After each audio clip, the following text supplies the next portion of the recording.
Do you understand what I'm saying? Let me give you just two examples of these countries. In 1872, in the wake of Japan's diplomatic Iwakura embassy, 5 Japanese Buddhist monks undertook a mission with the purpose of observing the religious situation in Europe. The insight these Japanese diplomats and intellectuals gained abroad in the 1870s were taken back to Japan and became the object of domestic debate.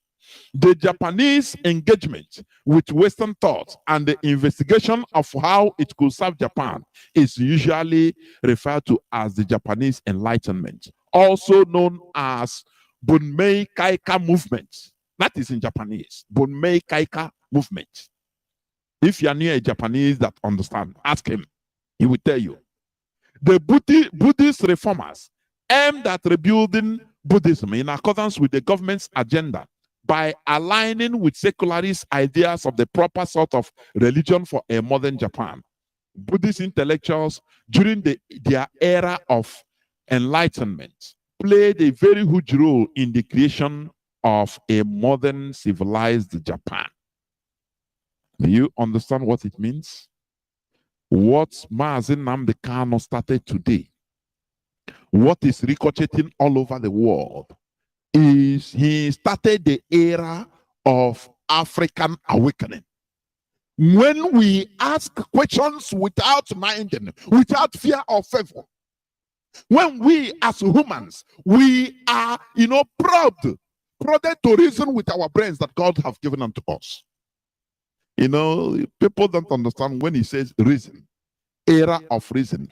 When we should subject everything to the altar of reason. That is how huge what we are doing it is.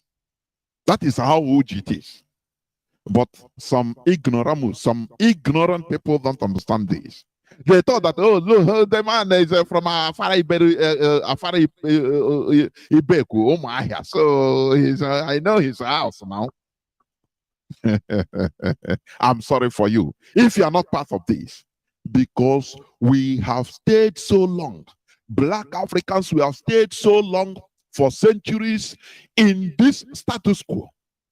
Today, they are teaching us, the Europeans are teaching us how to govern ourselves. Oh, no, use this, it is a PVC, it is a democracy, it is this. I will send the election monitoring team so that to teach you. This is the bunkum. We should reason, for goodness sake. They want us to stay as animals forever. Because according to one of the intellectuals I played his clip, he said that if Africans should rise up and do something differently to liberate themselves, that Europeans, their standard of living will go down. And that they are not going to, just look us or stop it or leave it like that without a fight. Ask yourself, what is the fight they are putting on? Sending us an electoral monitoring team that, do election. Look at elections in Nigeria.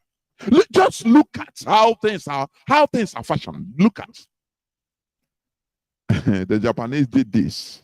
They sent Buddhist monks, people that care, because awakening must start with either one person or a group of people, just a little group of people, to start asking questions and say, no, this world we should reason. They will start asking questions irrespective of how religious it is or how religious condemning it is. They don't care. That place, they tell you that it is banned. You don't need to ask that type of question. Oh, you don't question God. No.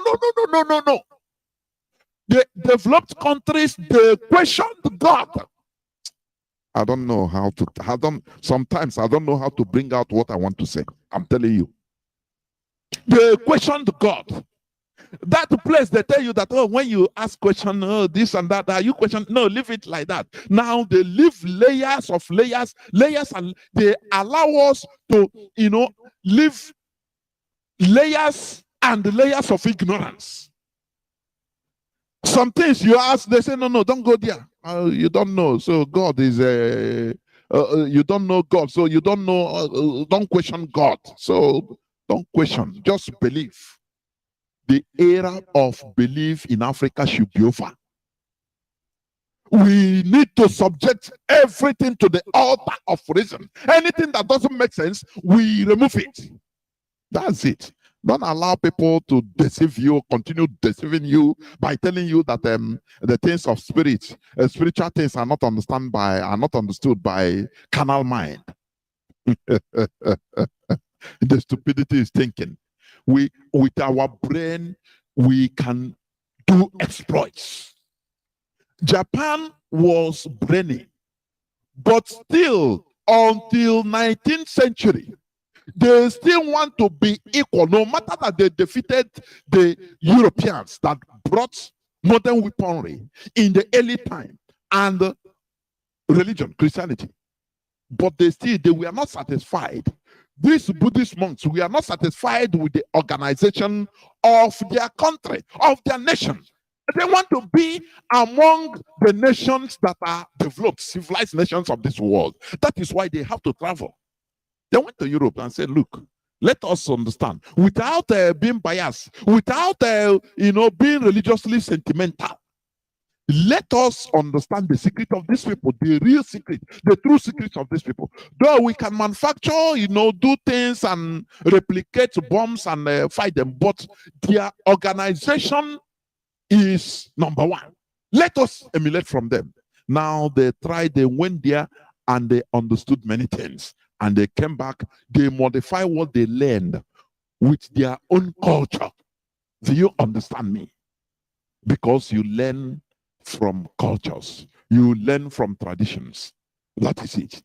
Now, another place, and another example I want to give to you is Israel, you are talking of today.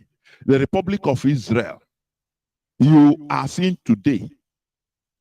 Let me tell you, at one time also, there is what you call the Haskalah. Go and Google it, please. The Haskalah. H-A-S-K-A-L-A-H. Haskalah.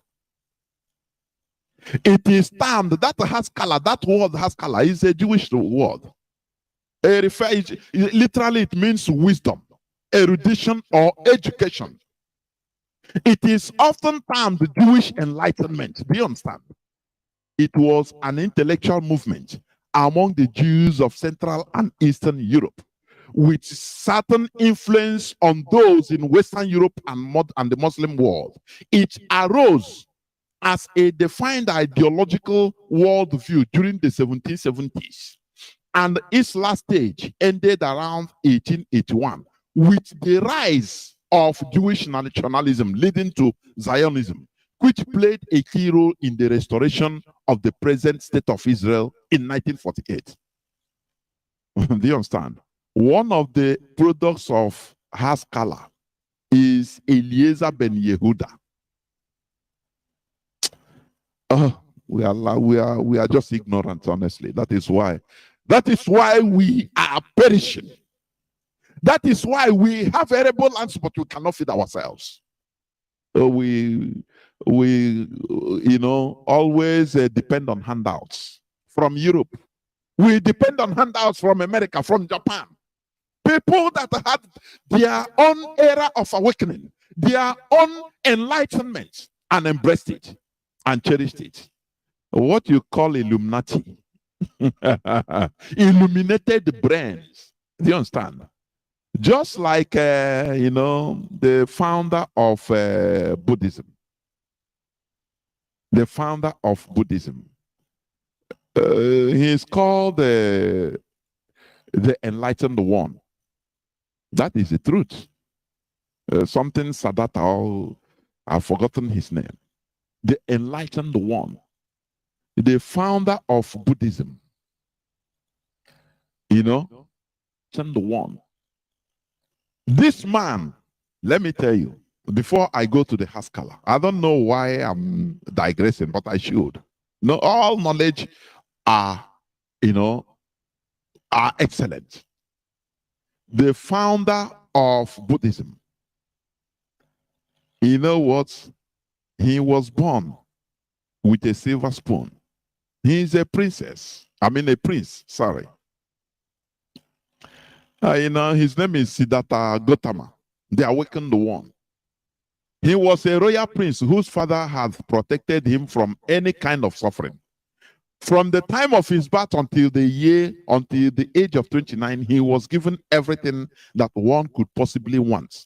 Looks and riches, a beautiful wife, a healthy son. Then at 29, he encountered the sickness, old age, and death for the first time. Overcome by what he saw, Gautama recognized that all beings were subject to all these things, no matter how much they had of worldly goods and splendor. He could no longer ignore the realities of life, suffering, and death. Then he met a monk who had renounced everything but appeared happy nonetheless. So, following his example, he left his home forever, his palace. You understand? And took up the begging bowl of a Buddhist monk in search of the reality, in search of, the awakening reason, because he wants to make sense out of the world we are in. That is how he was referred to us as a Buddha. He became Lord Buddha. The awakened one, that is what it means, Buddha. The awakened one. Do you understand? The highest thing you can achieve as a human being is awakening. It is not riches. It is not money. There is something. We black people, mostly Nigerians, everything about the ideology is money. Once you have money, you come to Facebook, social media, and start showing off, showing dollars that you cannot print, euros that you cannot print. You don't even know the composition, just papers. You used to go and buy something without wisdom, without reason, without knowledge. That is the height of stupidity. You understand?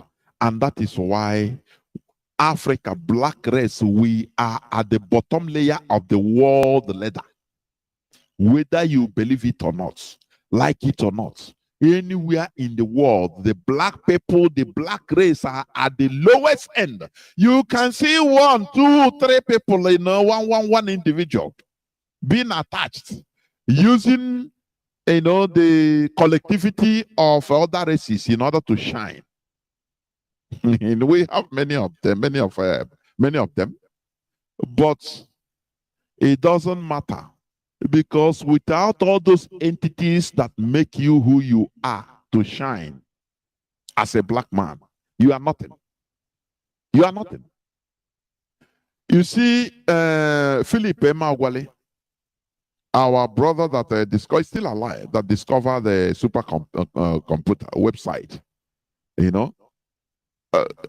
without being in a place like the United States, he couldn't have been able to do it. Had it been he's in Nigeria, which electricity are you going to use in researching? You will research and do everything before you know that your work of 1 week, 1 month, only 1 second of a power failure will clear everything. And when you come out with your laptop, the police, they will shoot you and kill you and say you are Yahoo boy.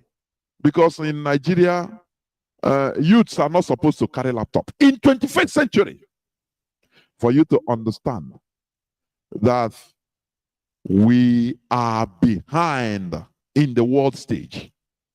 That is why we are doing what we are doing.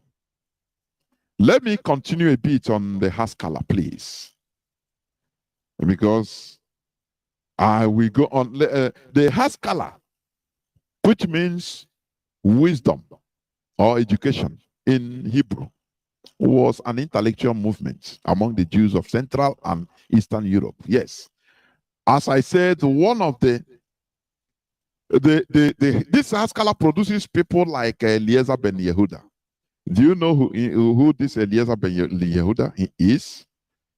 He is the father of modern Hebrew language. Let me tell you, I know our leader have said this several times during his broadcasts. Hebrew language was just like Latin. Latin.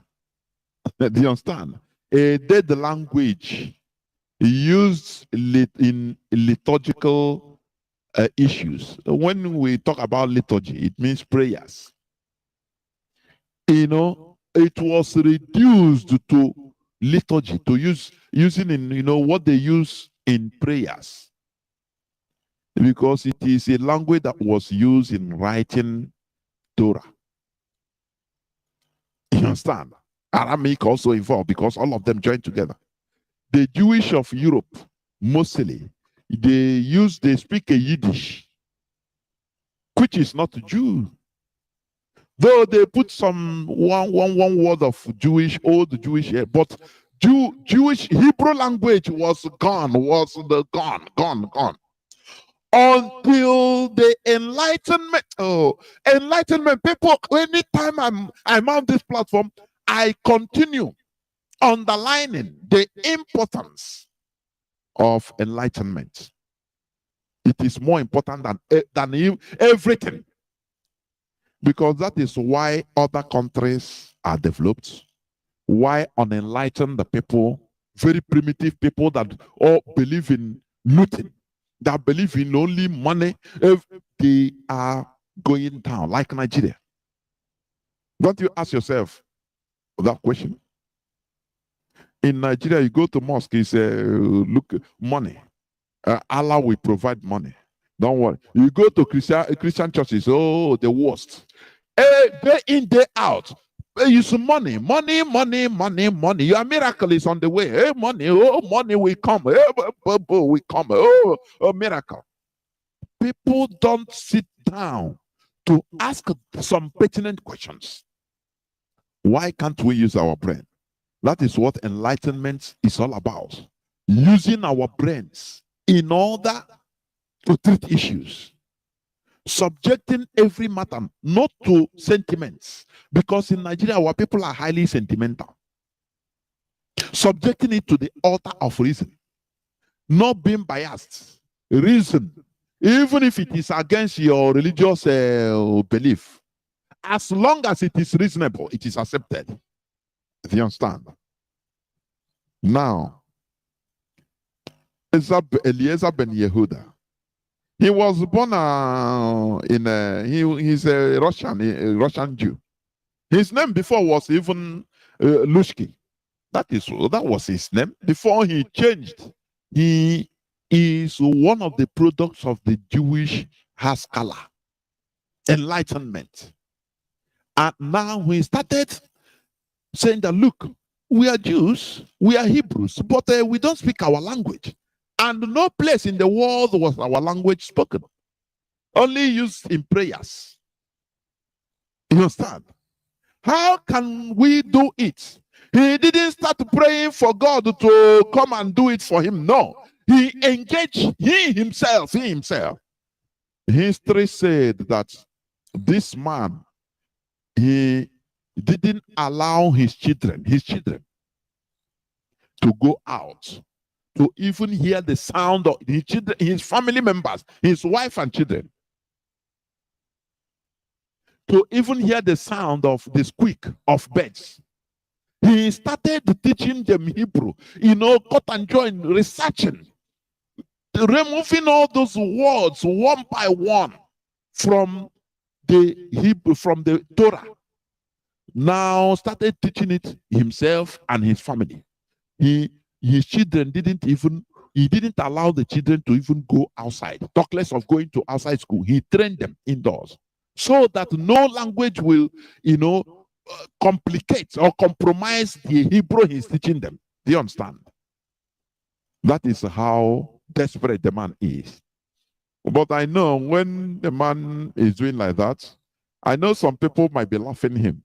This man, this absurd man, you want to change the whole world. As people laugh at IPOB, laugh at Mazi Nnamdi Kanu, you are engaging in something impossible, mission impossible. Now, Igbo politicians. All that matters to them, they quantify everything with money. What you can get now, eat now, and finish. They don't think about how to make our society, how to build our system in order to be their standard, to be able to compete with the world. You understand? So the Israelis also, they passed through their own time of enlightenment. And do you know where the enlightenment ended? The rise of Zionism. Now people they started questioning for the restoration of their land, because they know that where they were in Europe, they cannot influence the whole thing. That they have a culture, that they come from somewhere. Do you know that in, I think, 1903, they tried, the then Jews, they tried in order to build a land. In that time, they call it Uganda, but it's the East African, British East Africa, Uganda, but it's Kenya. In order to run away from anti-Semitism in Europe, they want to give them about 5,000 square miles. Or is it 50,000 square miles in part of Kenya? But that time it was British, British East Africa. But they refused. Many of them objected to the idea. No matter the suffering, they say the only way is the hard way. Britain try. Britain will give you a temporary solace, so that in the future you will suffer and regret your life. The same way Britain is trying to bring a temporary respite to people in Nigeria in the name of Obi. Do you understand? No, with sentiment. They tried it with the Hebrews, the Jews, the present day Israelis. No, we are going to give you, you are suffering in Europe. Don't worry. We are going to give you a land. There is no person there. No person will disturb you. We are in charge. You understand? They wanted to cage the Hebrews, the Israelis in East Africa, so that they will finish them. They will now close their land in that mandate of Palestine. They will close their land and bring them there, and by now they would have been in highest Okwagmaya. I'm telling you, in Kenya. Because but had it been they tried it, first of all, their land in their original land of Israel, Palestine, will be taken over completely taken over. Now, where they are, or where they would have been in the present day Kenya, no problem.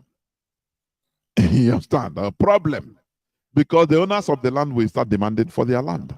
And Britain now will be caging them as their protector. Do you see the politics of Britain?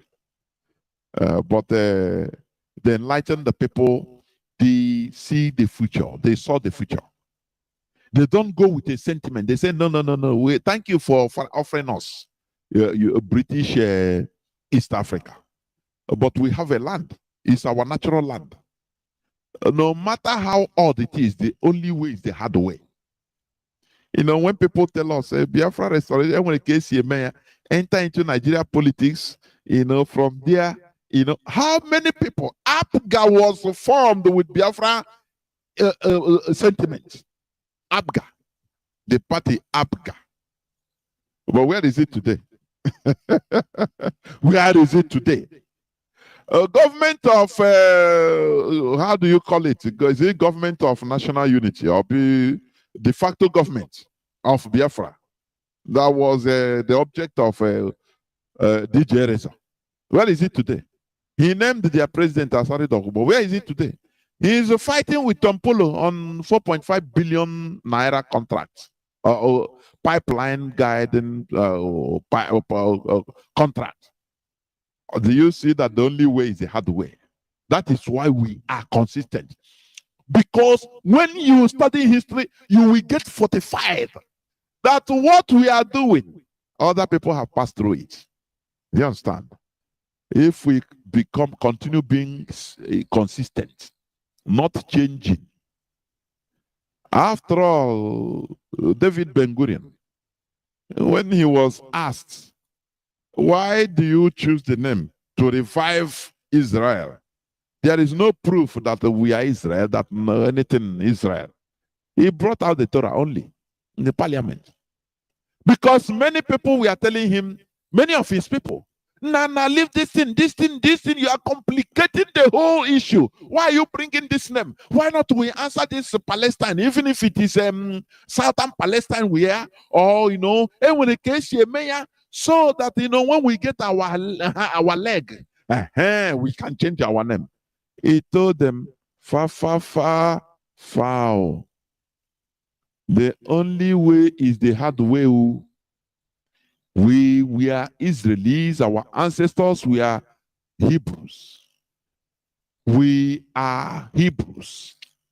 We will answer Hebrews. There is nothing like that changing. There is a way to do it. Oh, Lower Niger Congress, when we get it, now we change and answer Biafra. Because, when you talk about Biafra, do you know how many people you are offending? You're offending people in the high places. You're offending them, so they will not support you. It will be difficult for you. The Nnamdi can't tell them. The only way is the hard way. People don't understand what that man represents. People don't understand. My only happiness is that history will remind us in a good way that we did the right thing. Therefore, we must continue. Today, I'm going to continue on the topic, the price we pay for one Nigeria. The other time, I think it was on the 24th. No, sorry. On the 23rd, Friday. Is it? Or Thursday? I treated this and I didn't finish it. Now I will continue it. The second part, the price we pay for one Nigeria. But let me just go on to some news headlines quickly. Let me glance through quickly some news headlines, please. There is this news. U.S. court sentences Dakpo Abiodun's head, Abidemi Rufai, to 5 years imprisonment. Abidemi Rufai, he was a suspended head to Ogun State Governor Dakpo Abiodun. He was sentenced to 5 years in prison by a U.S. District Court in Western Tacoma, Washington, for fraud. Do you understand? These are people that are at the helms of affairs in our country. It is them. If they go out, they go to jail. Because let me tell you, I say majority of Nigerian politicians, if not all of them, should be subjects of prison. But in Nigeria, they are the honorables. Shame on Nigerians, I'm telling you. Shame on dead bodies we call Nigerians. The U.S. Department of Justice announced that Mr. Rufai was sentenced on Monday for wire fraud and aggravated identity theft. The statement cited trial judge Benjamin Settle as saying the motivation was greed, unbridled greed, and callousness towards those who have suffered. Rufai was arrested in New York in May 2021 as he was about to board a flight. He has been in detention since then. Let me tell you some of the things he did. He unlawfully obtained the personal identifying information for more than 20,000 Americans to submit more than $2 million in claims for federally funded benefits under a variety of relief programs. The various agencies involved paid more than $600,000. This is a person in governor's office in Nigeria. That when he goes out with a military, entourage and police entourage. Everybody is bowing down to him and calling him Oga, calling him boss. But he's a criminal. Imagine what he did in USA. Tell me, he is in charge in, is it Oyo State? Tell me what he has done in Nigeria. You know what he did in Nigeria didn't concern the US. You understand? Because he taught their citizens, that is why. In his criminal way. These are the people in charge. Hope Uzodinma is a typical example. These are hardened criminals. In the zoo called Nigeria, criminals are at the helms of affairs. Ruining the lives of everybody. Do you see what is going on in Iran today? Do you see? People are rising up for one person killed. Iranians. Even in the face of a killer police squad called the Hizbah. It's a morality Iranian police.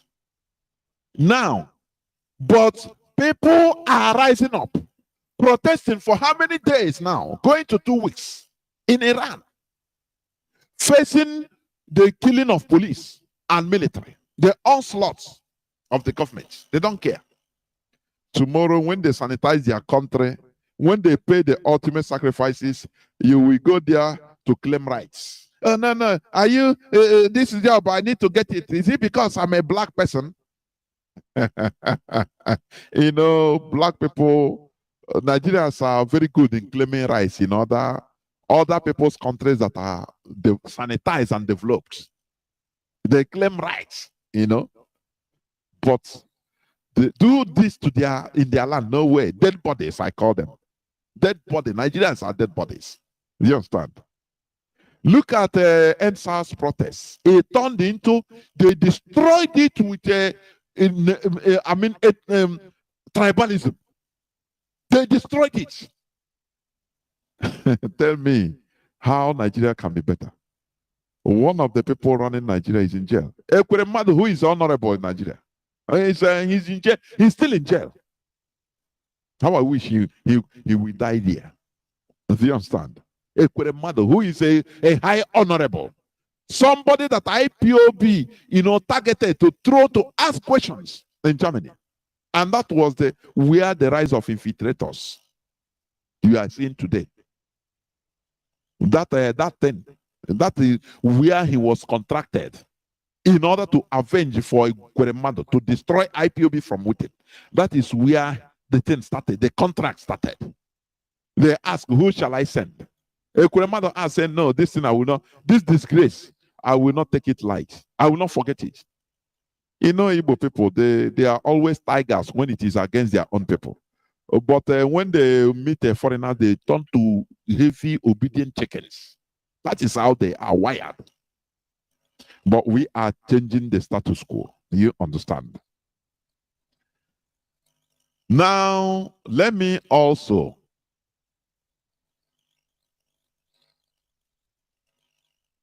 I think, okay, these are many people that informed me that the broadcast was repeating, but I hope that everything has been okay. I think everything has been okay. So we must continue. Let me rush, as I said, on other news headlines.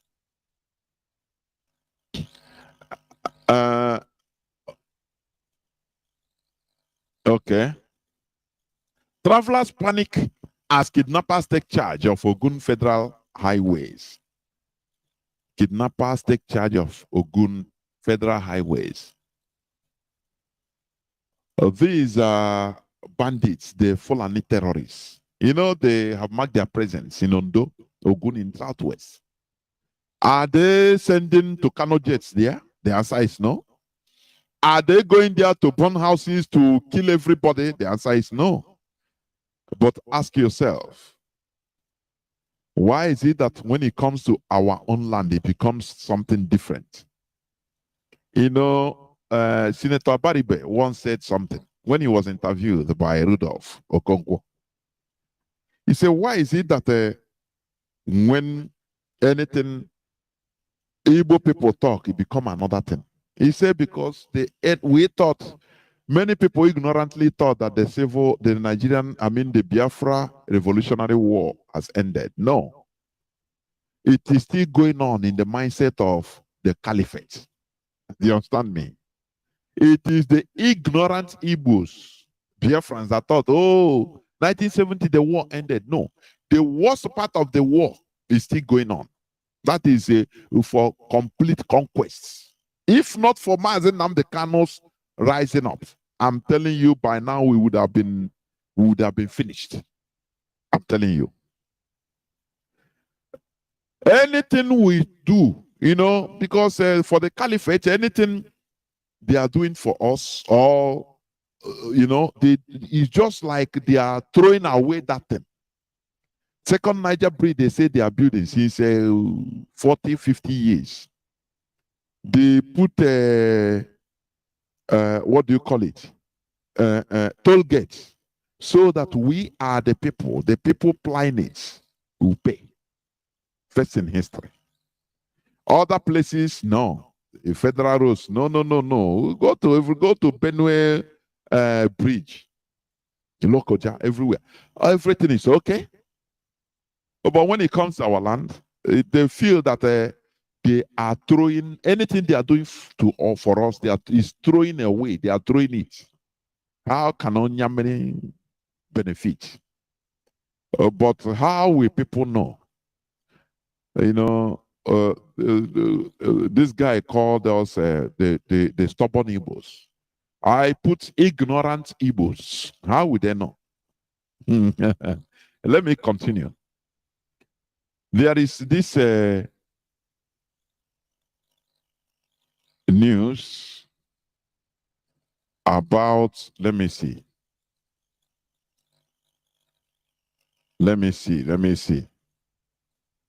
Okay, this guy. My job was to lead gang members to victims' houses. I got 1.5 million naira, $10,000 Ike Chukwewa. You know why I bring this guy that was arrested in Abuja, that was a very big kidnapper, about coming on social media to show what's of dollars. Do you see how ignorant they are? How ignorant they are.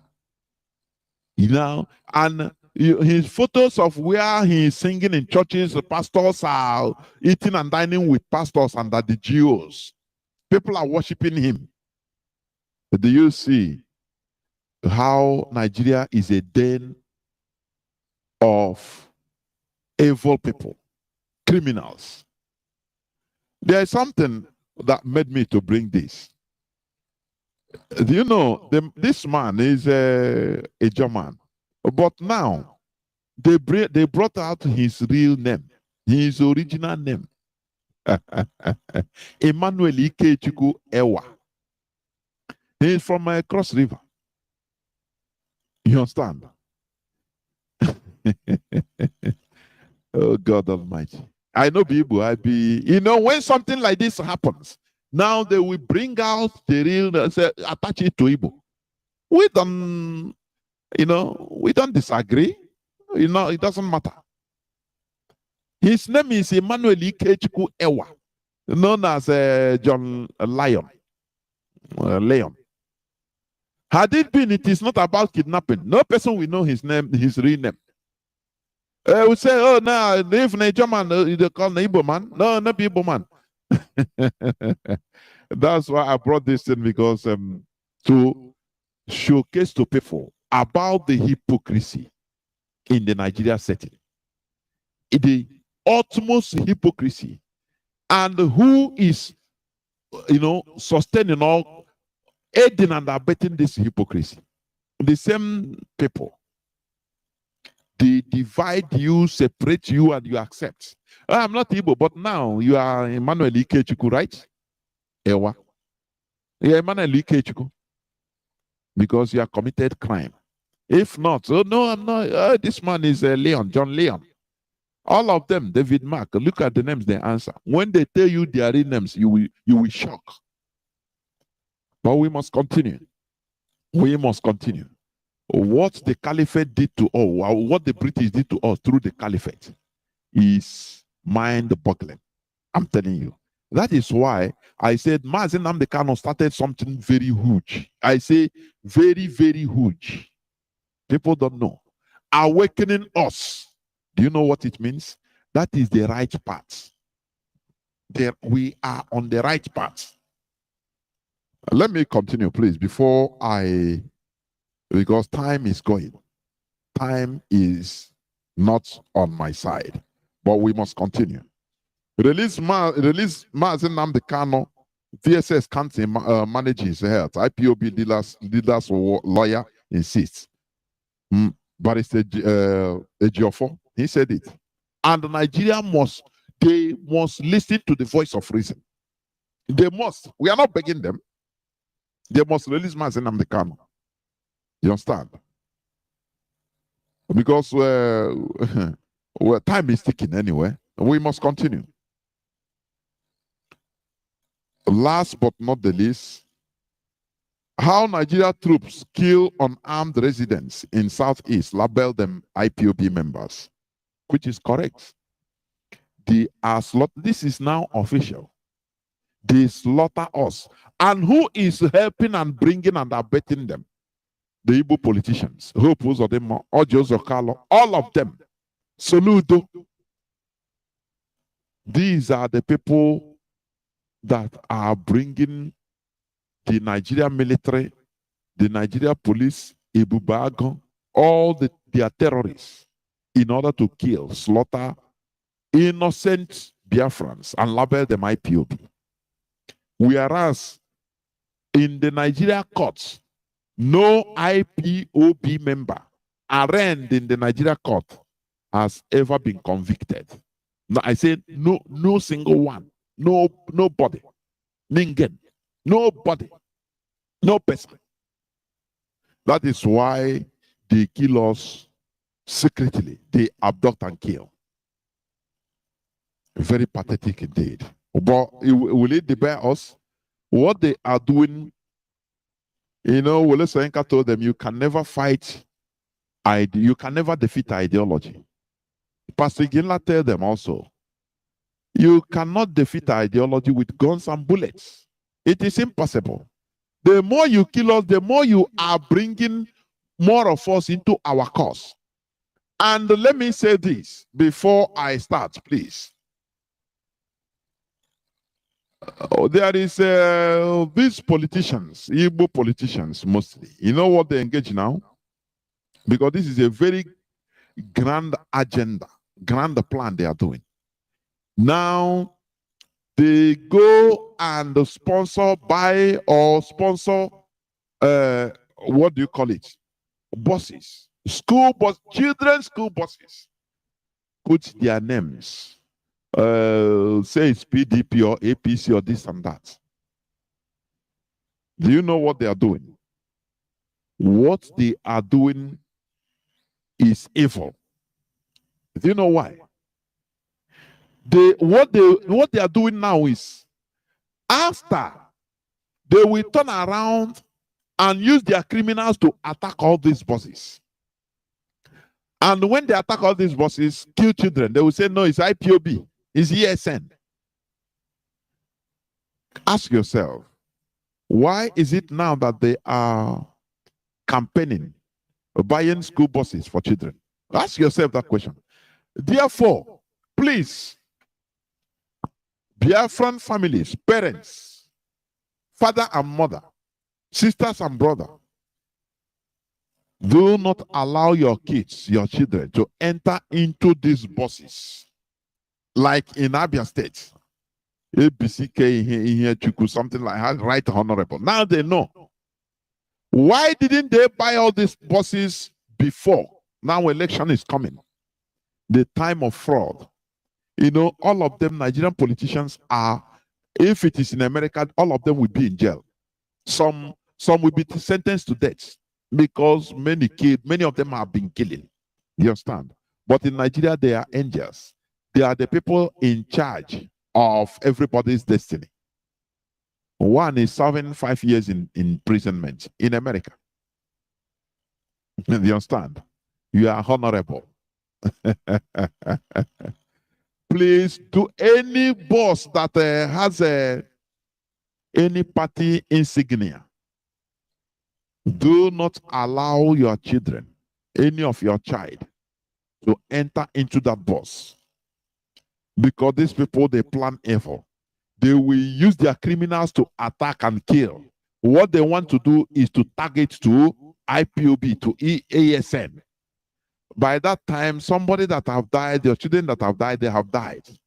Every other thing is politics. They are playing. You understand?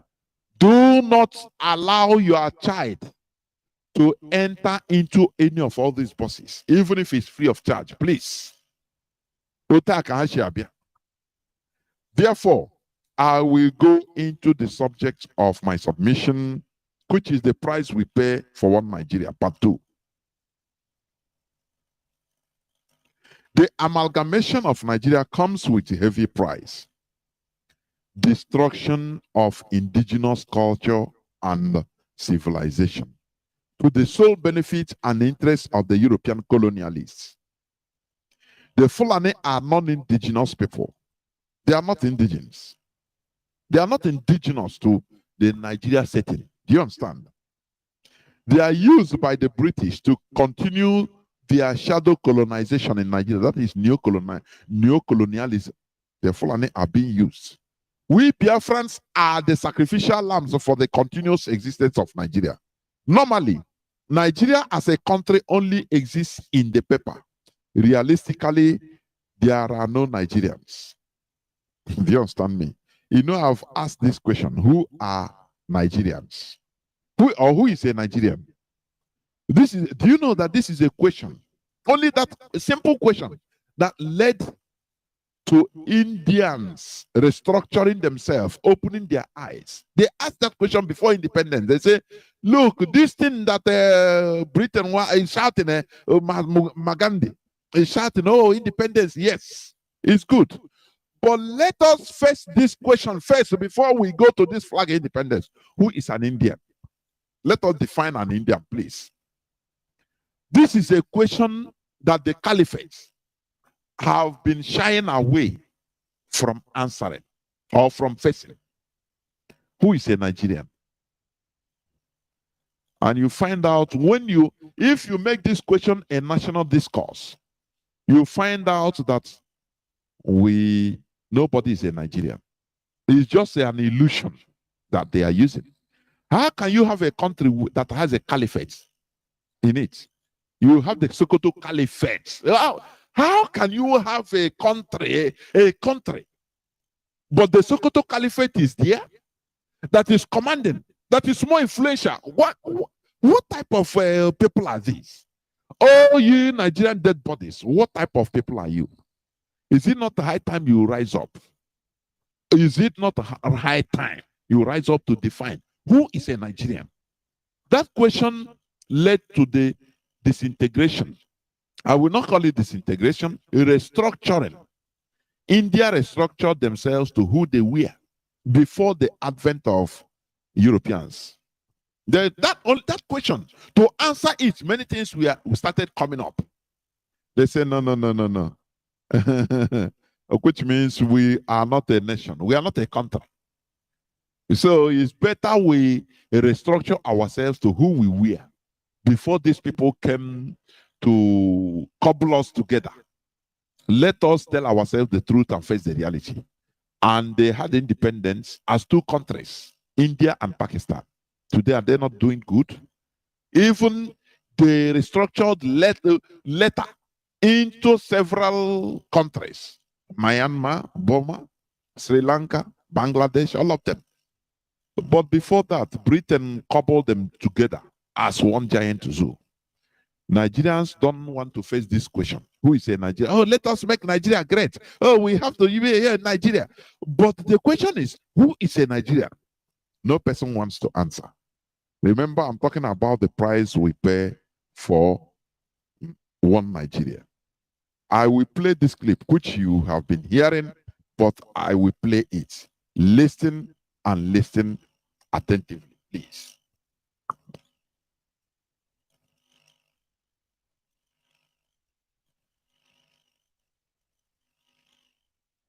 This clip, it is the former governor, former president of Nigeria. Good luck, Ebele Jonathan. Listen. And I looked at the topic, Igbo quest for Nigeria's unity. These are things that agitate my mind. And I looked at the topic, Igbo quest for Nigeria's unity. These are things that agitate my mind. I started thinking about how we've been having this conversation about the unity of Nigeria. And I reflect back at some of the prominent statements made by some of our founding leaders. And I feel that probably this would help us to have a conversation on the Nigerian unity. I just brought four, not to bore you. First, and I quote, not my statement, Nigeria is not a nation. It's a mere geographical expression. There are no Nigerians. In the same sense, there are no Nigerians. Remark it. This thing you have been hearing it, but I want you to ponder deeply. You that is carrying Nigerian passport, Nigeria, but these people, they reveal that there are no Nigerians in the sense that you have the French, the English, the German. Continue listening. As there are English, Welsh, or French. The word Nigerian is merely a distinctive appellation to distinguish those who live within the boundaries of Nigeria from those who do not. This is accredited to Chief Obafemi Awolowo, the former Prime Minister of the Western region. The second one, and I quote. Do you hear what he said? Awolowo said this. There is no Nigerian in the sense that you have a Welsh, a German, a French. It's just a mere geographical location to distinguish people that are living inside there, which means it's an illusion. Because, something that has no roots, it has no roots. It's just to describe what Flora Shaw used to describe people that he saw living in that area. Oh, they are black people, nigger area. Oh, black people. You people are black people. You people are people of darkness. Finish. Do you understand? So, when you call yourself a Nigerian, now that is why whenever you see somebody, for example, a Nigerian, outside Nigeria, you see somebody, maybe the way he speak, you understand. Oh boy, are you in Nigeria? He say, yeah. It will never stop there. Are you Yoruba or Igbo or which one? He said, no, I'm Hausa. Okay. Because that second question is the reality. Do you understand? The first question is just to, because when you answer that, for example, if the person is a Yoruba and that other person say, no, I'm a Yoruba, that time he will now welcome him and shake him. This is because now he see his brother. That is the way he sees it. Hausa, the same thing. Do you understand? Oh, but no person can welcome you and they say, oh, you're a Nigerian. Oh, okay, welcome. No more question. It is impossible. Why don't you reason why is this? Because there is no Nigerian culture. There is no Nigerian culture, no Nigerian food, no Nigerian national food. What you have are Yoruba, Igbo, Hausa. Now they add the Fulani, which I refuse to add, is Hausa. Do you understand? So, where is the Nigeria? Is it not an illusion? What Gowon was defending, oh, while killing people, killing us, because where is it? Nothing. Just an illusion. Continue listening, please. It is true that we politicians always delight in talking loosely about the unity of Nigeria. 60 years ago, there was no country called Nigeria. What is now Nigeria consisted of several large and small communities, all of which were different in their outlooks and beliefs. The advent of the British and that of Western education has not materially altered the situation, and the many and varied communities have not knit themselves into a composite unit. This is accredited to Sir Amadu Bello, former Premier of Northern Region. They thought, and I quote, since 1914, the British government has been trying to make Nigeria into one country. But the Nigerian people themselves are historically different in their backgrounds, in their religious beliefs and customs, and do not show themselves any sign of willingness to unite. The Nigerian unity is only a British intention for the country. This is was said by Sir Abubakar Tafawa Balewa, the former Prime Minister.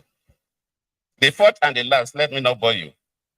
And I quote, each of our three regions is vastly different in many respects, but it has this in common, that despite variety of languages and customs, or differences in climate, all form part of one country which has existed as a political and social entity for 50. And I looked at the topic, Igbo question. Now, do you see what these people, that is where when I look at black race, I'm telling you, they are full of hypocrisy.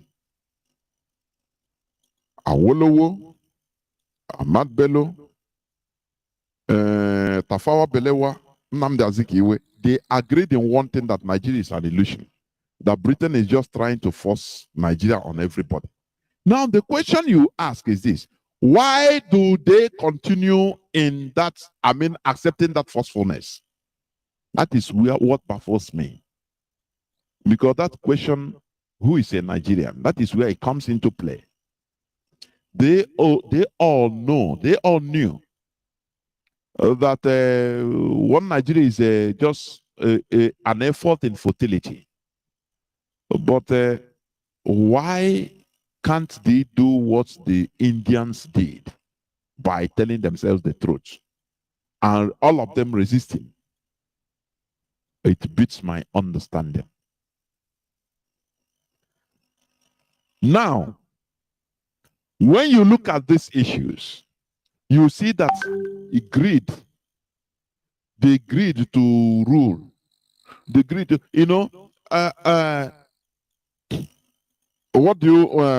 Britain also wants that amalgamation, that artificial creation to continue. So he lured them through many ways. No, okay, they might will be good. They didn't have that, initiative. There is something you call real human initiative.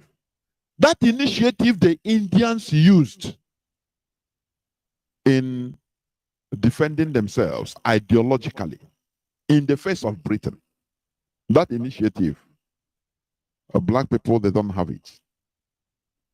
I'm telling you, I don't know why. That is why, it is worse now, even in Black Africa, in Nigeria in particular, where the way of governance, they have instituted a way of governing or of governance in Africa that to watch it is another thing. They'll tell you, oh, we are democracy. Everybody is talking about democracy. I used to poke your minds, you that is hearing my voice. Do you know how many billions and billions that are being spent organizing elections. Do you know what it means? The Europeans, they finally sentenced or structured Africa, Nigeria, into looting money, keeping it just for election. No development.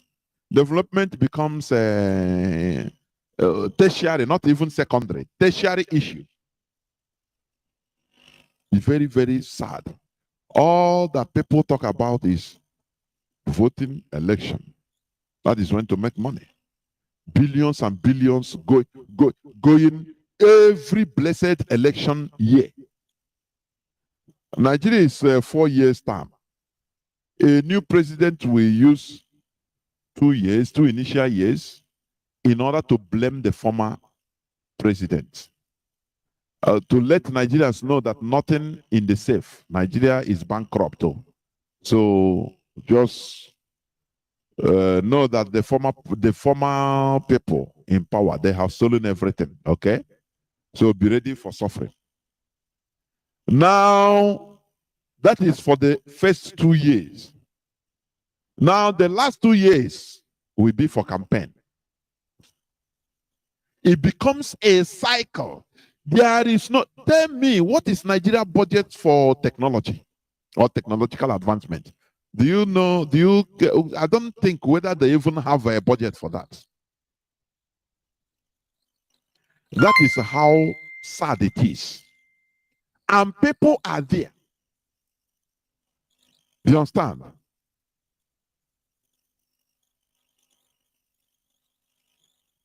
Now,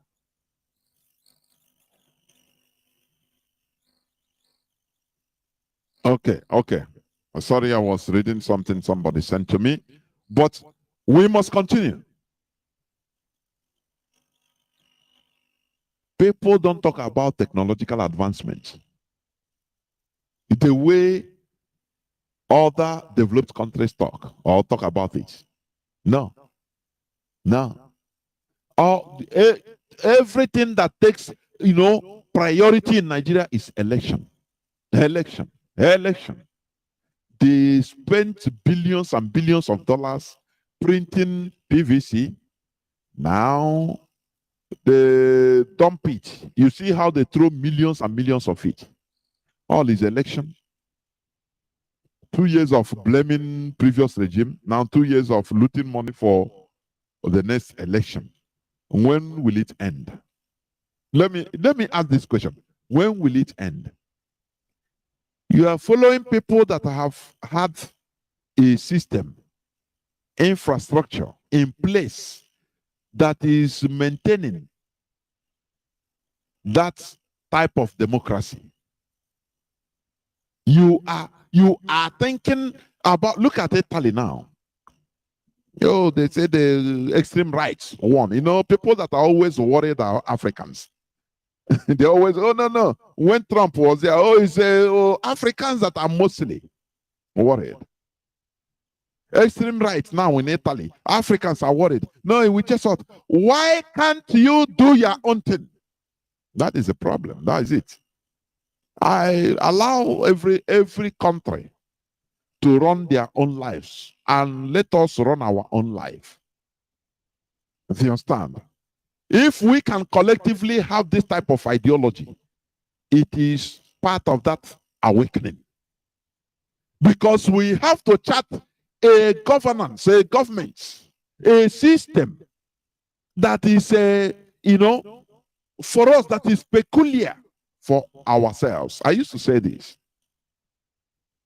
Britain, they didn't remove their monarchy. Instead, they charted a way to bypass, to leave that monarchy. Because they are using it, it is a kingdom, an empire, I should say. Do you understand? Now, are they not, is their system not working? Are they not democratic? What of China? Is China not progressing? But they have one party. But they have their systems of elections in their own way.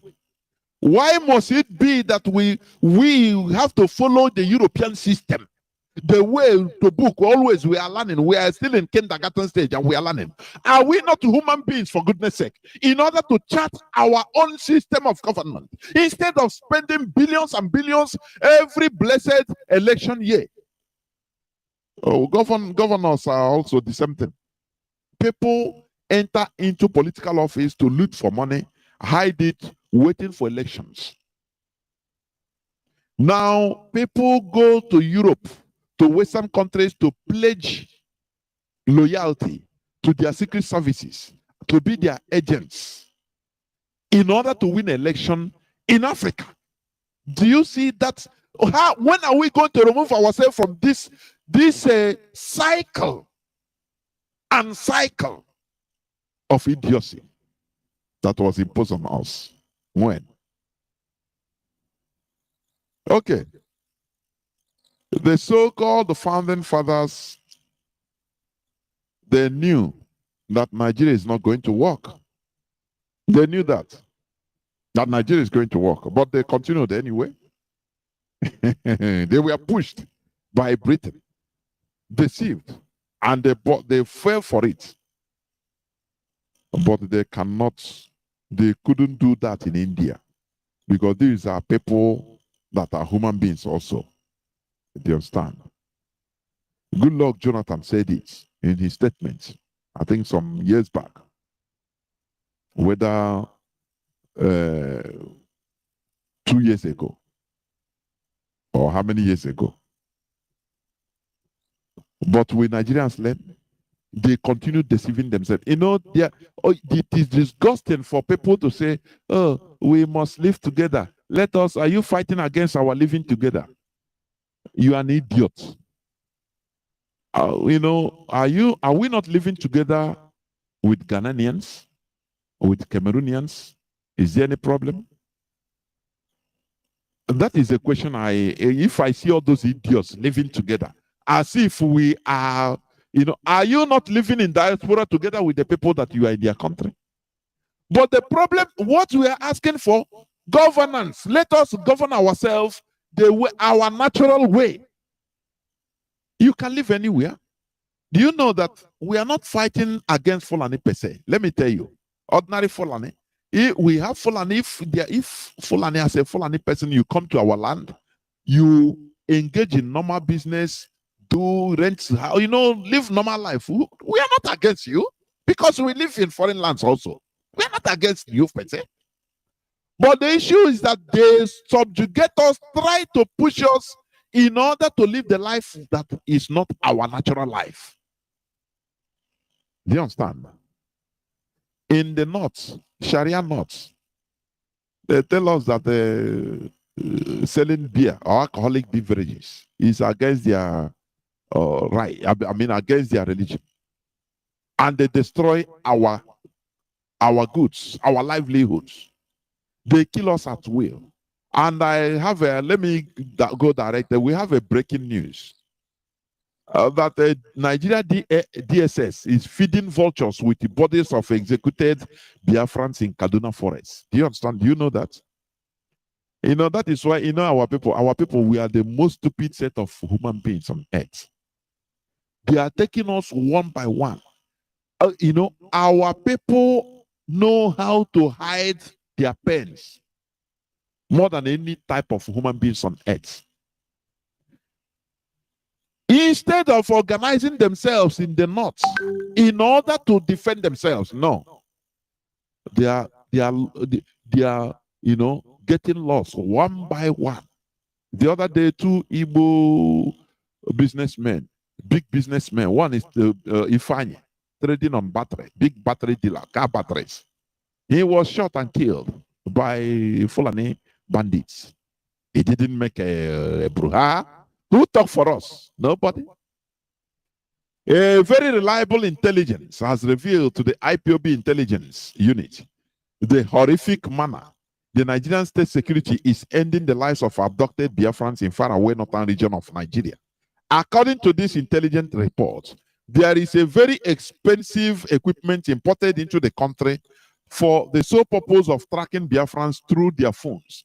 The name of the equipment is called woven machine. This machine can track any phone, no matter how much you got your gadgets. The moment the members of the DSS picks their victim up, they move them immediately to Abuja in pretense for investigation. In Abuja, they keep the victim in custody with little or no food for a period of 2-3 months. They will hand over the victims to a squad called SDF, Special Defense Force, for execution. The Special Defense Force were trained in Pakistan. They move these victims to a forest in Kaduna where they execute them and leave their corpses for vultures to feed them. As vultures are feeding on these bodies, these officers record it on videos, which must be submitted back to the DSS for evidence. DSS is said to pay the members of SDF 50,000 each for each execution of one Biafran. This horrible act should be exposed to the world, and Biafrans must rise up to report this evil that is being carried out by the Nigerian security agencies. You know, if we continue in Nigeria, we will finish. People don't understand.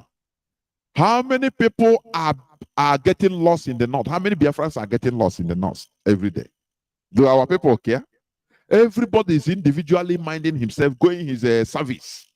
I mean, church service. You know, praying for his God to protect him. Any day one of his members or family members got lost, he will just go and complain to his Gio, his pastor. And his pastor will quote one useless place in the Bible to console him that, Lord, don't worry, God knows everything. Everything will be okay. And the life continues. Do you see how we are dwindling in Nigeria? The Fulani Caliphate is using Nigeria state's resources, apparatus, in order to kill us. It is very, very sad. We must remove ourselves from this abomination, abominable entity, which Britain put us into. This is why in the so-called presidential elections in Nigeria, let me come back to my topic, my submission. I'm talking about the price we pay for one Nigeria. When you listen to the clip of Good Luck Jonathan, this is why the so-called presidential elections in Nigeria, why others openly play tribal and regional politics. It is only the Nigeria politicians of Igbo extractions try to portray an image of championing the Nigeria cause to our collective detriment. You know, let me read this news of 22nd of September 2022, where Peter Obi said, peace, unity of Nigeria to top my agenda in governance. He's on peace, unity of Nigeria. That's it. Who are at whose detriment? Us. We are to be sacrificed because they are giving him pressure. Oh, you're a Biafran. If you vote for Peter Obi, you are voting for Biafra. No, what? No. If by one way or the other Peter Obi enters there, he have to show them that he's not a Biafran. He will slaughter us the way he slaughtered MASOB members during his governorship. Do you understand? Do you see how they do? Do you see how they channel the politicians of Igbo extraction?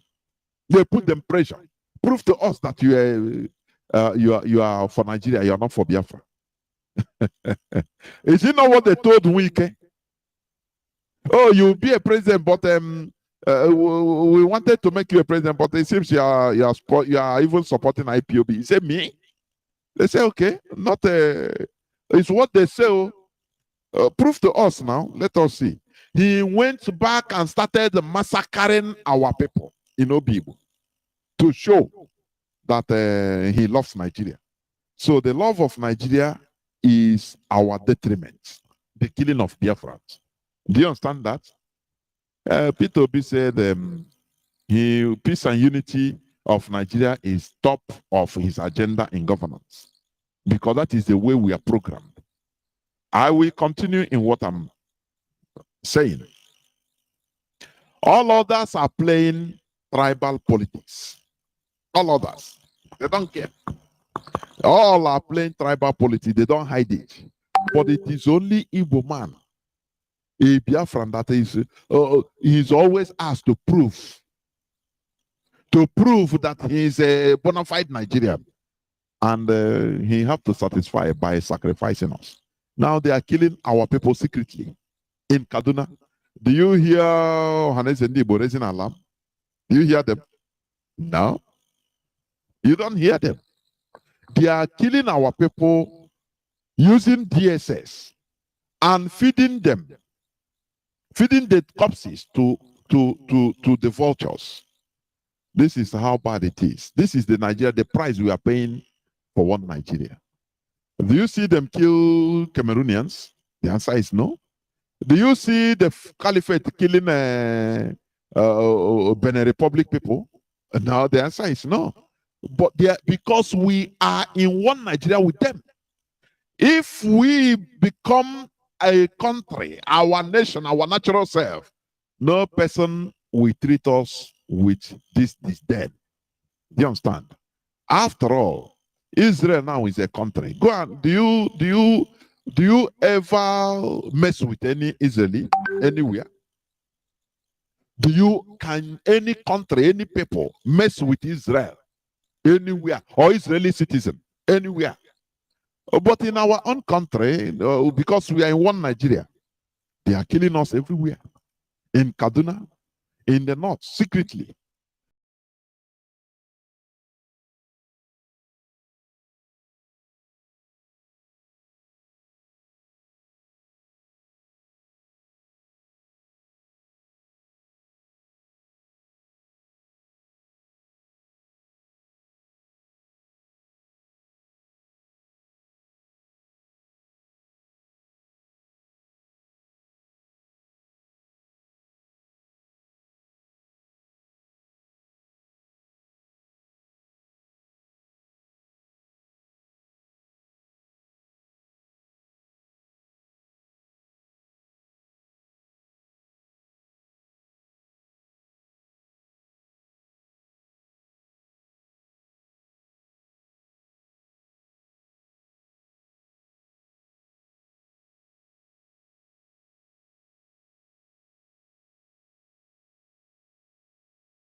Israeli anywhere?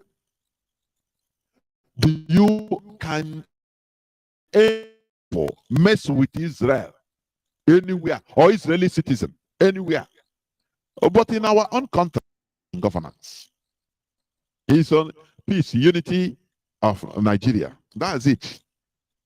Who are at whose detriment? Us. We are to be sacrificed because they are giving him pressure. Oh, you're a Biafran. If you vote for P2B, you're voting for Biafra. No, what? No. If for by one way or the other P2B enters there, he have to show them that he's not a Biafran.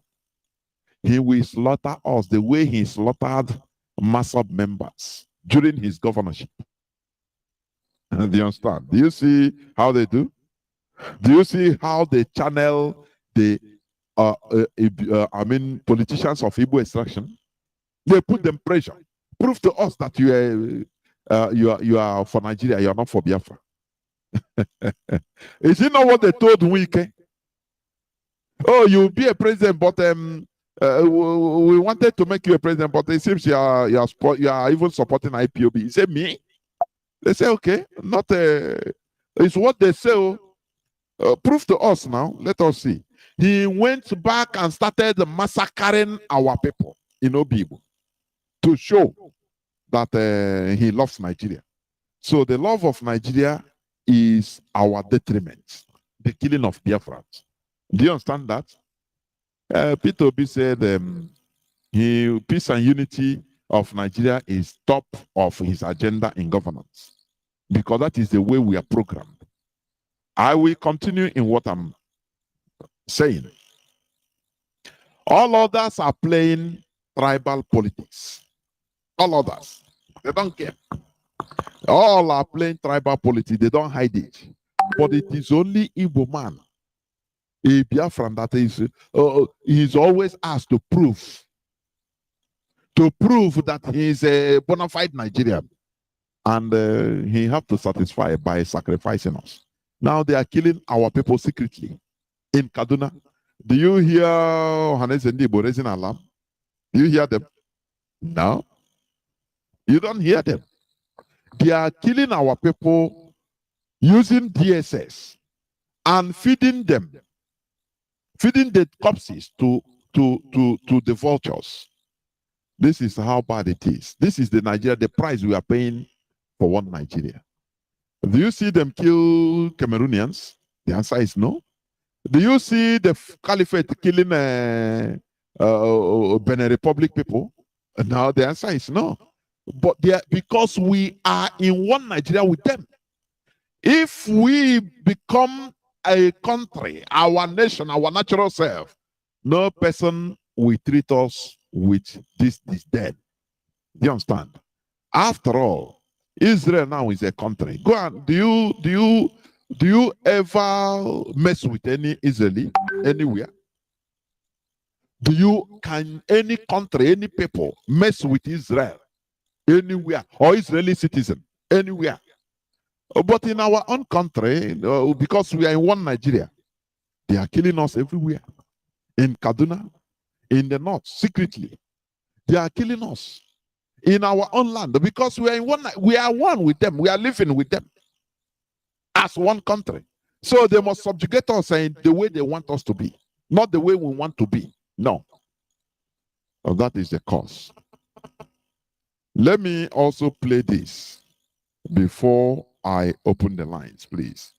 You have been hearing it, I've been playing it, but I want to also play it so that you hear. This is a message to my. Listen. This is a message to my northern Christian brothers and sisters, specifically for you. Why? Because if you go to the south, to the southeast, to the southwest, a Christian from northern part of Nigeria is a northerner. Simple. If there are breakdown of land orders in Enugu, they kill everybody, whether a Muslim or Christian coming from the north. This is the record that is on ground. Are you hearing? Now, the question I am asking is, why should there be killing in the first place? If there is an outbreak of killing, why should there be outbreak of killing? Is it not because we are in one Nigeria?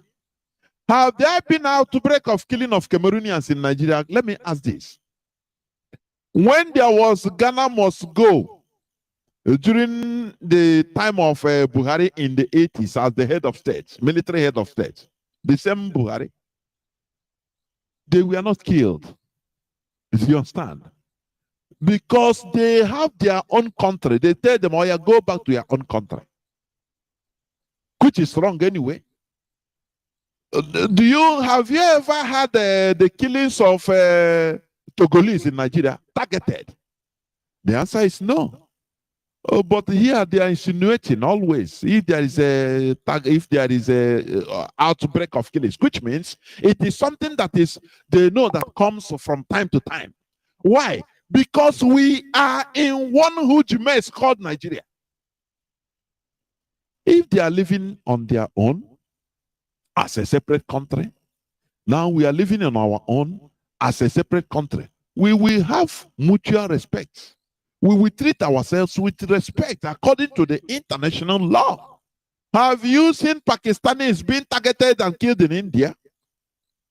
No matter their differences, have you seen that? The answer is no. Have you seen Indians targeted in Pakistan being slaughtered? The answer is no. Have you seen Israelis being killed again in streets of Europe?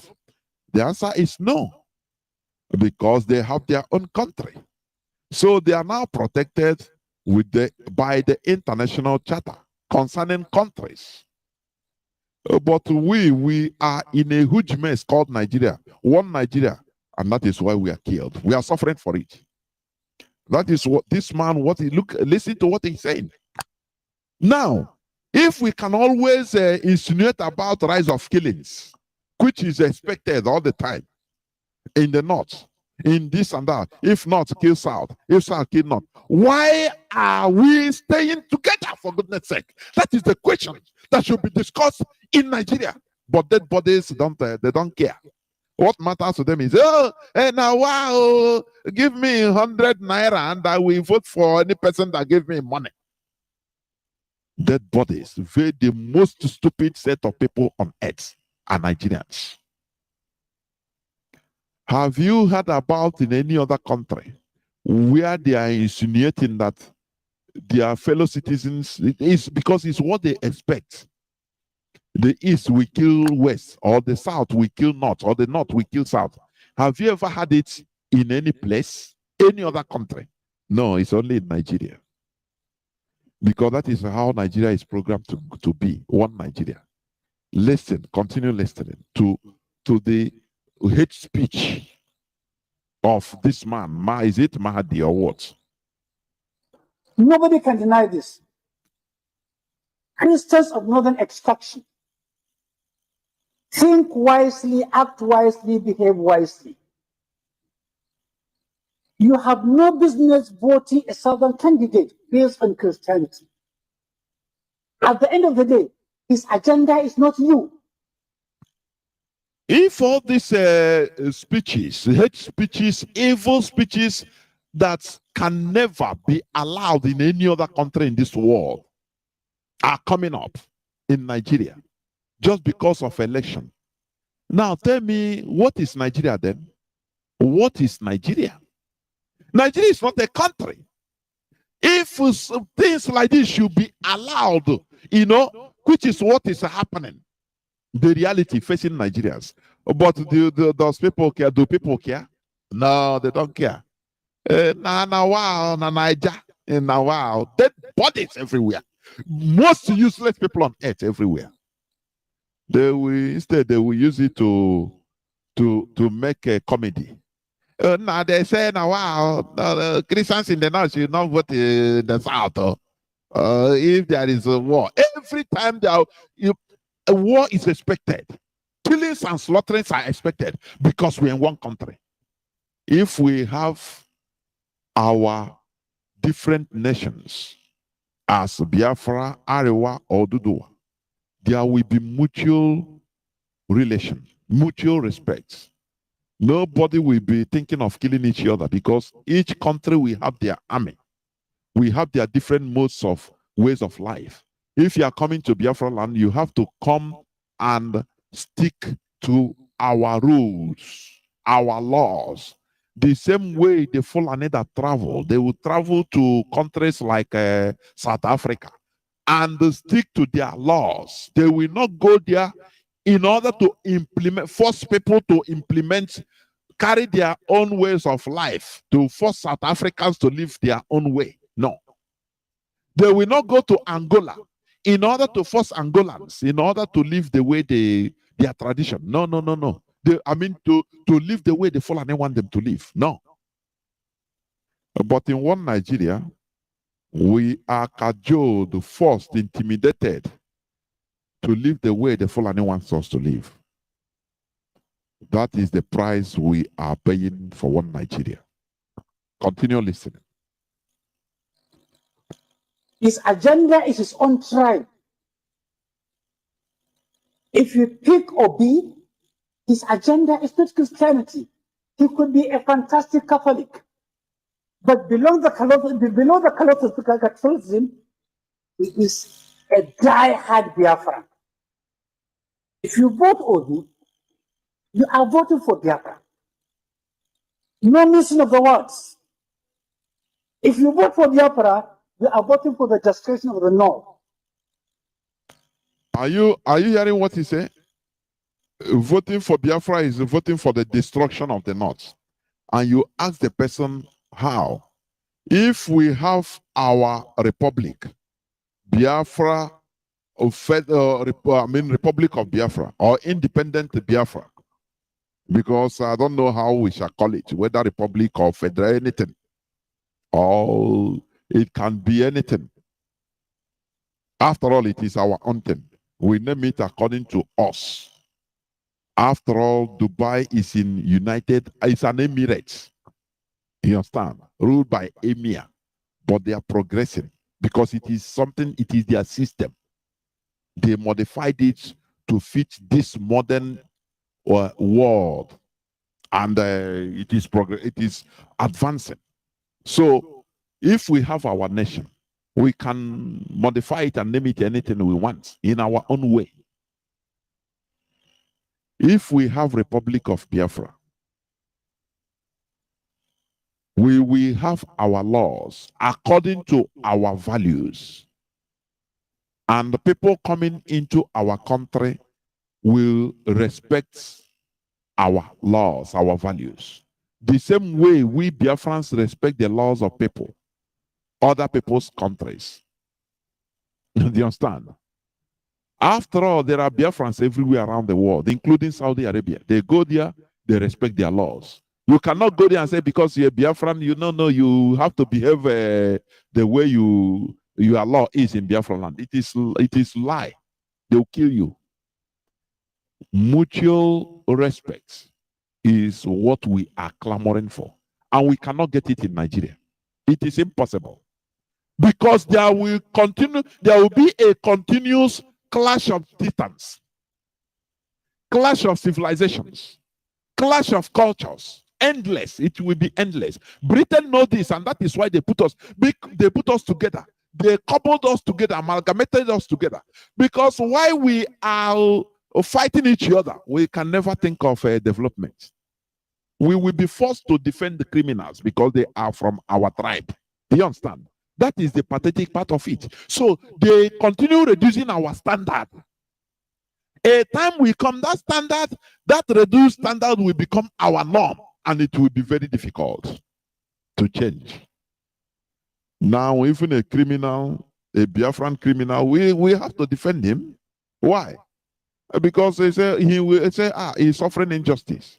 What of other criminals? Why they didn't target him? Do you see how what Nigeria means for us? Do you see how Nigeria is changing our nomenclature? Do you see it? In Nigeria, we have to defend the criminals in the form of that, they are Biafrans, because we are living in a country that is an illusion. We are living in a country where there is no rule of law. If we don't do that, which means we are the others. Others will take over everything. You understand? These are the prices we are paying in one Nigeria. Continue listening. Tell me, a Christian from Taraba, Nasarawa, Kogi, Kwara, Kaduna, Kebbi, Sokoto, Bauchi, Gombe. Tell me what you drive, the benefit you will drive by Botungo. Just tell me one single benefit. And the answer is there is none. If you want to know the answer is true, go to Enugu, go to Aba, go to Inewi, go to Akwa Ibom, go to every part of the South. As a Christian. You see the pathetic statement. And in that statement, he mentioned Akwa Ibom, which they know as a Biafra, and rightly so. Do you understand? But when it comes to separation of Nigeria, they say, no, they are not Igbo, they are not the Biafra. Oh, yeah, wait, you want to dominate. Do you see how systematic the caliphate is? Do you see that? Now that this guy committed, he was arrested, committing as a kidnapper, they brought out his real name, Ikechukwu. It's no more that Leon. That, it's no more. Now they brought out his real name. That is how the caliphate behaves.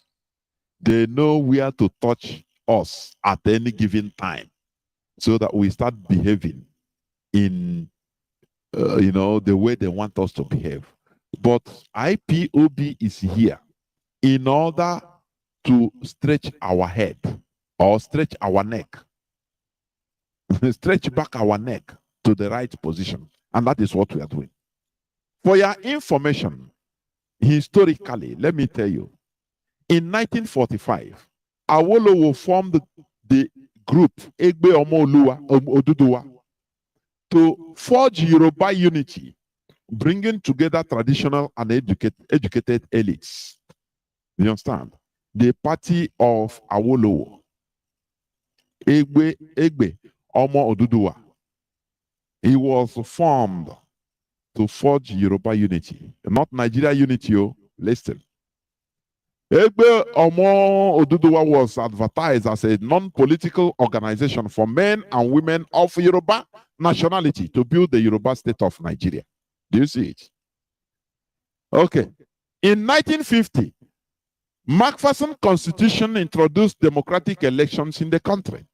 However, as a cultural organization, Egbe Omo Oduduwa wasn't able to contest elections because it was a cultural organization. Now, they turned the Action Group, which is a national political party, was formed as a political arm of Egbe Omo Oduduwa Action Group that was part of Nigerian National Party. It was formed as a cultural Yoruba group. Do you understand? By Awolowo. Okay. Now, the Northern People's Congress, NPC, is a political party in Nigeria formed in June 1949. It was transformed from a Northern cultural organization known as Jamia Mutanem Arewa. Do you know that? The Northern People's Congress, all is Northern People's Congress. It was formed, transformed from a Northern cultural organization known as Jamia Mutanem Arewa, only for the Northerners, for the Caliphate. But the National Council of Nigeria and the Cameroons was founded in 1944 by the then journalist Nnamdi Azikiwe. NCNC was formed to promote pan-Nigerianism and self-governance. Do you see the price we are paying? It didn't start today. While others were clamoring for their own people, Nnamdi Azikiwe formed his own to, to unify Nigeria. That is why we become the chickens, the sacrificial lambs in Nigeria. But IPOB said, no, we cannot continue in this status quo. You understand? Let me also say this. During the transatlantic slave trade in 1803, 75 Igbo slaves revolted against their captors, took control of the ship, drowned their captors, and caused the grounding of the ship in Dover Creek on St. Simon's Island, Glen County, Georgia, United States. Many of the Igbo slaves committed suicide rather than be slaves in the New World. It is called Igbo Landing Mass Suicide of 1803. The mutiny and the suicide of these Igbo would-be slaves against slave owners were regarded as the first freedom march in the history of the United States. No wonder, after Nigeria amalgamation, the colonial masters and other Nigerians started propagating hatred of the Igbos for many reasons, which were unfounded. The hatred intensified in the early 1940s and 1950s. Dr. Nnamdi Azikiwe even called for self-determination for the Igbo in his speech on Saturday, June the 25th of 1949. He told his audience, the Igbo people have reached a crossroad, and it is for us to decide which is the right course to follow. We are confronted with routes leading to diverse goals, but as I see it, there is only one road that I can safely recommend for us to tread, and it is the road to self-determination for the Igbo, within the framework of a federated Commonwealth of Nigeria and the Cameroonians. And the Cameroons, leading to a United States of Africa. Other roads, in my opinion, are calculated to lead us from the path of national self-realization. You know, when he talks well, he will conclude it with rubbish. Listen to what he said. According to Azikiwe, it would appear that God has specially created the Igbo people to suffer persecution and be victimized because of their resolute will to live. Since suffering is a label of our tribe, we can afford to be sacrificed for the ultimate redemption of the children of Africa. Do you see it? Do you see it? Why we are the price we are paying for one Nigeria?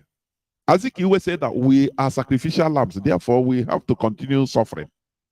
We have to continue suffering for Nigeria, for Africa. Do you see what somebody opened his mouth to say? That is the reason why whenever any of all these Igbo politicians do so, they will be reminded of this, that look, you are in this contraption in order to serve as sacrificial lambs, so do it. And they will be slaughtering their own people. Enough is enough. We have seen that this amalgamated Nigeria, which is devouring us, was and is still principally promoted by Igbo politicians at our collective loss. Notwithstanding all these sacrifices, the Igbos in the Nigeria political settings are still pressured and required to show their Nigerianism, which means destroying their own people as a sign of bona fide Nigerians. This is the price we are paying for the continuous existence of the fake one Nigeria. We have decided to stop being the sacrificial lambs for this giant zoo called Nigeria. We have decided to chart our own route, to restore our lost identity, to restore Biafra. Azikiwe said that we the Igbos are willing to be sacrificial lambs in order to be slaughtered for Nigeria. But here we are undoing the status quo. Here we are as Biafrans in this generation saying no to this rubbish being pronounced by one man that is just looking for his own his own benefit, his own selfish interest only, we can never continue paying the price for one Nigeria at our detriment. That is why they pressure Igbo politicians in order to do more to prove that they are Nigerians. But here we are saying no, because enough is enough. This is where I'm going to stop. I will go into a few minutes break so that when I come back, I will open the lines for people to call in. Please don't go away. See, Tupa, look at my shop. Yesterday, being Saturday, 17th of September 2022, a gang of Nigerian soldiers came to Ekotutu, Osi Tupa. They destroy shops, people's properties, lives. Look at my shop. I'm a graduate. I have nothing doing. Look at how they render me useless in Osi Tupa. They set my shop ablaze. This shop now, I'm a glow agent. I'm dealing on phones and the phone's accessories. Registering people's SIM card. Now, look at my shop. Both the show glass, the counter, the goose. What of millions of naira damage here? No less than 10 million naira damage here. How can I start again? They went to my second shop, start to break it, but that one wasn't giving them access because of its decking. What are we going to do? Have you committed any offense? The Nigerian soldiers that are supposed to defend the country, they are saying say no to Biafra, say no to IPOP. They're shouting it, say no to IPOP. Am I an IPOP member? Do you see any mark on me? I'm a graduate. I'm a graduate of Imose University and also a graduate of Urban University Rome and also a graduate of postgraduate diploma in education. I'm educationist. What is wrong with these people? They have to pay for this show. Welcome back. This is Radio Biafra Hausa service coming to you through Radio Biafra London. Today is the 28th day of September 2022. Today is our 4th day in our calendar, in our Igbo calendar. Today is our 4th. Therefore, I welcome each and every one of you back onto this program. Our lines are now open. Our direct line is +1 213 328 6224. I repeat, +1 213 328 6224.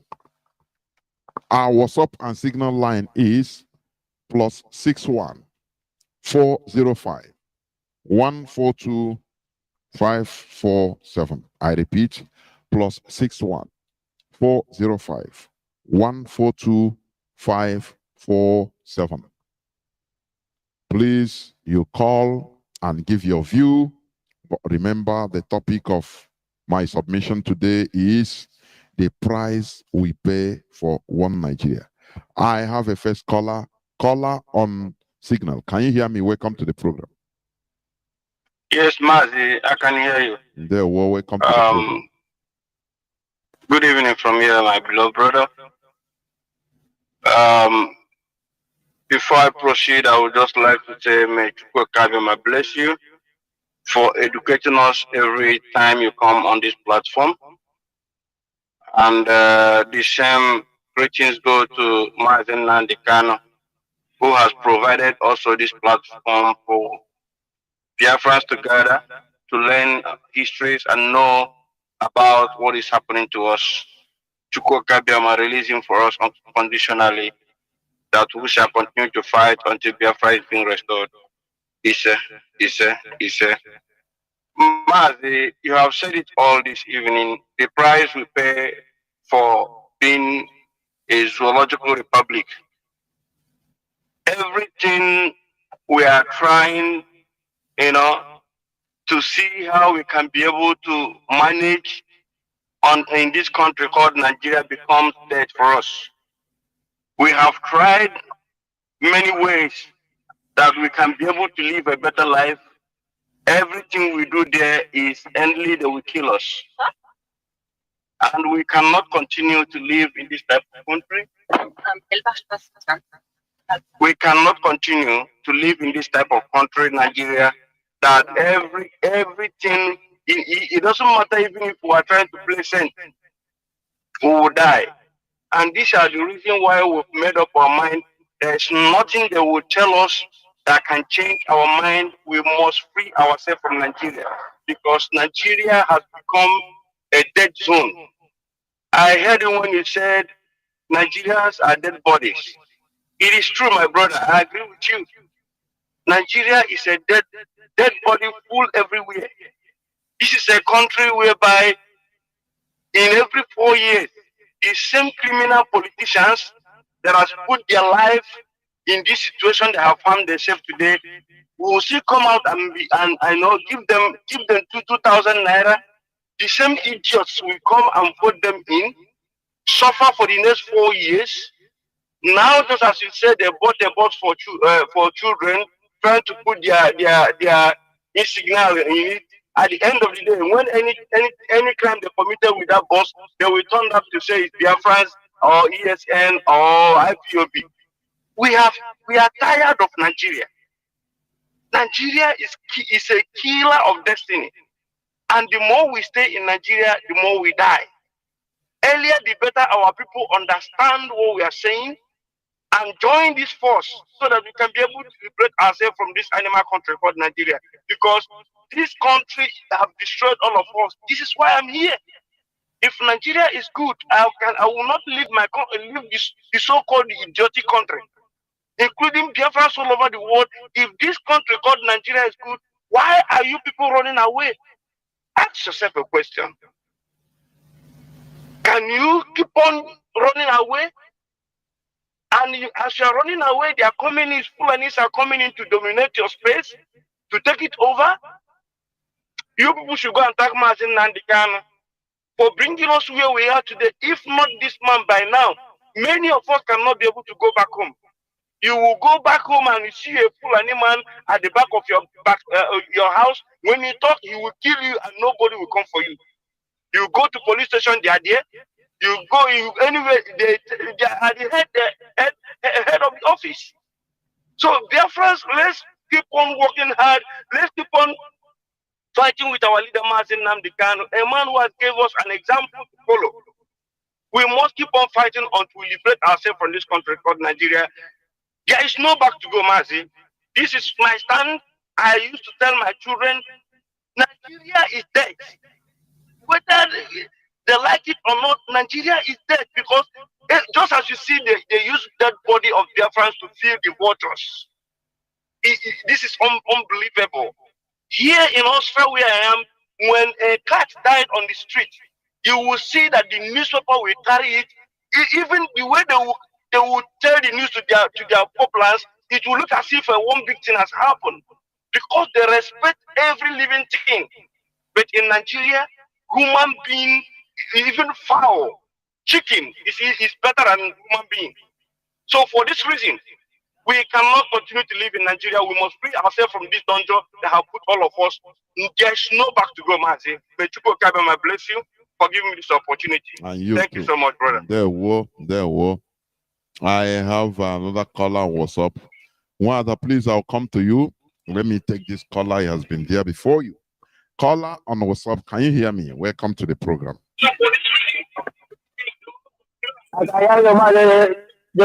There were. Welcome to the program. There were quoi?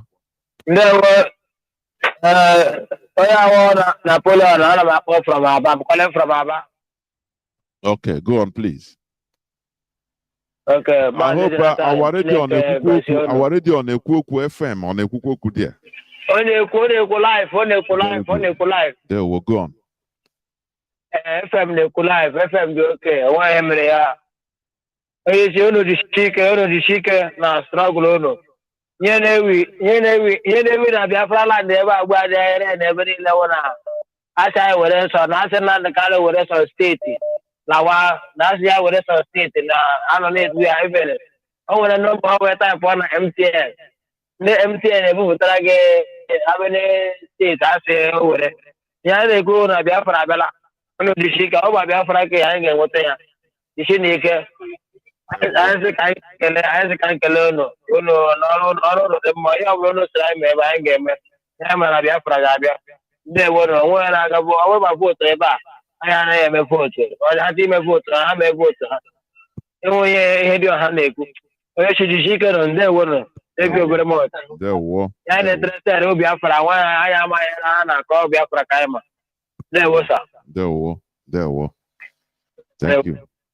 Now I'll bring in Wada Marian. There war. Welcome to the program. Good afternoon, sir. Mazi Jonathan, and how are you today? I'm good. I'm good. There war. You? I am, thank God today. I'm doing okay.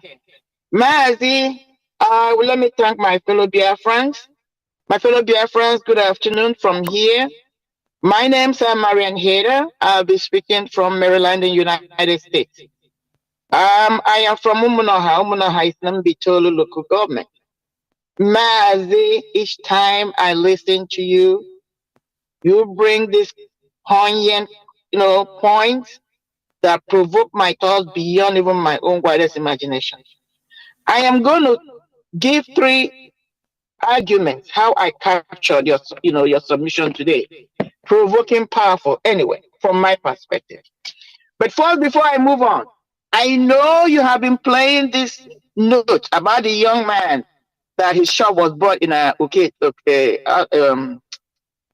Kyoto.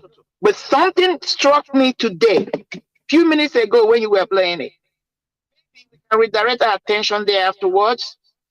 He started by saying what happened to him. Then he said, I am not an IPOB member. I do not have any marks. Then he began to say, I am a graduate. I am an educationist. I am this and that. Immediately it struck my mind for the first time. I asked him myself, what was he trying to communicate? I don't know. Maybe I'm reading too much into it. What was he trying to communicate? IPO members are not graduates? IPO members do not have marks or what, or do have marks? All these things are irrelevant. Why am I making it? It's still the same misconstrued ideology or mindset we have. Misplaced identity. Yes, he has every right to lament. He has every right to explain what happened to him. It has nothing to do with qualification or who he is. That was not why they burned his place. They burned his place because a government that is supposed to protect its people are destroying their people. Whether it's an IP, because when they came there, they never asked him those questions. I don't know why our people are so. He didn't have to say anything. But let me not go there because that will consume my thought now if I go into that. Because for the first time, it struck me and it really upset me. I'm going to think into that. But let me go into the things you said today. Mazi, you talked about Zeke. I listened to his speeches. And all these idiots claim or trying to make it that our blood, the blood of the Biafrans, are the ones that have been projected or subjected for the foundation, laying the foundation of what is called Nigeria. Like you earlier said in your, when you started, Nigeria is a geographical location. There is no indigenous person in that location that bears that name or was bearing that name, a Nigerian, before the collaboration and what they are calling Nigeria. So when you begin to think, because I said you provoke me, Mazi, that's why I call you an institution. I know other people provoke me, but when somebody provokes me on a level I never thought, it gives me chills. I listened to you today, Mazi, you gave me a lot of chills. Now, when you begin to explore this thought, what is going to tell you, I'm going to use food to categorize what you just said from my perspective, the way I analyze it. That name Nigeria is like a processed food.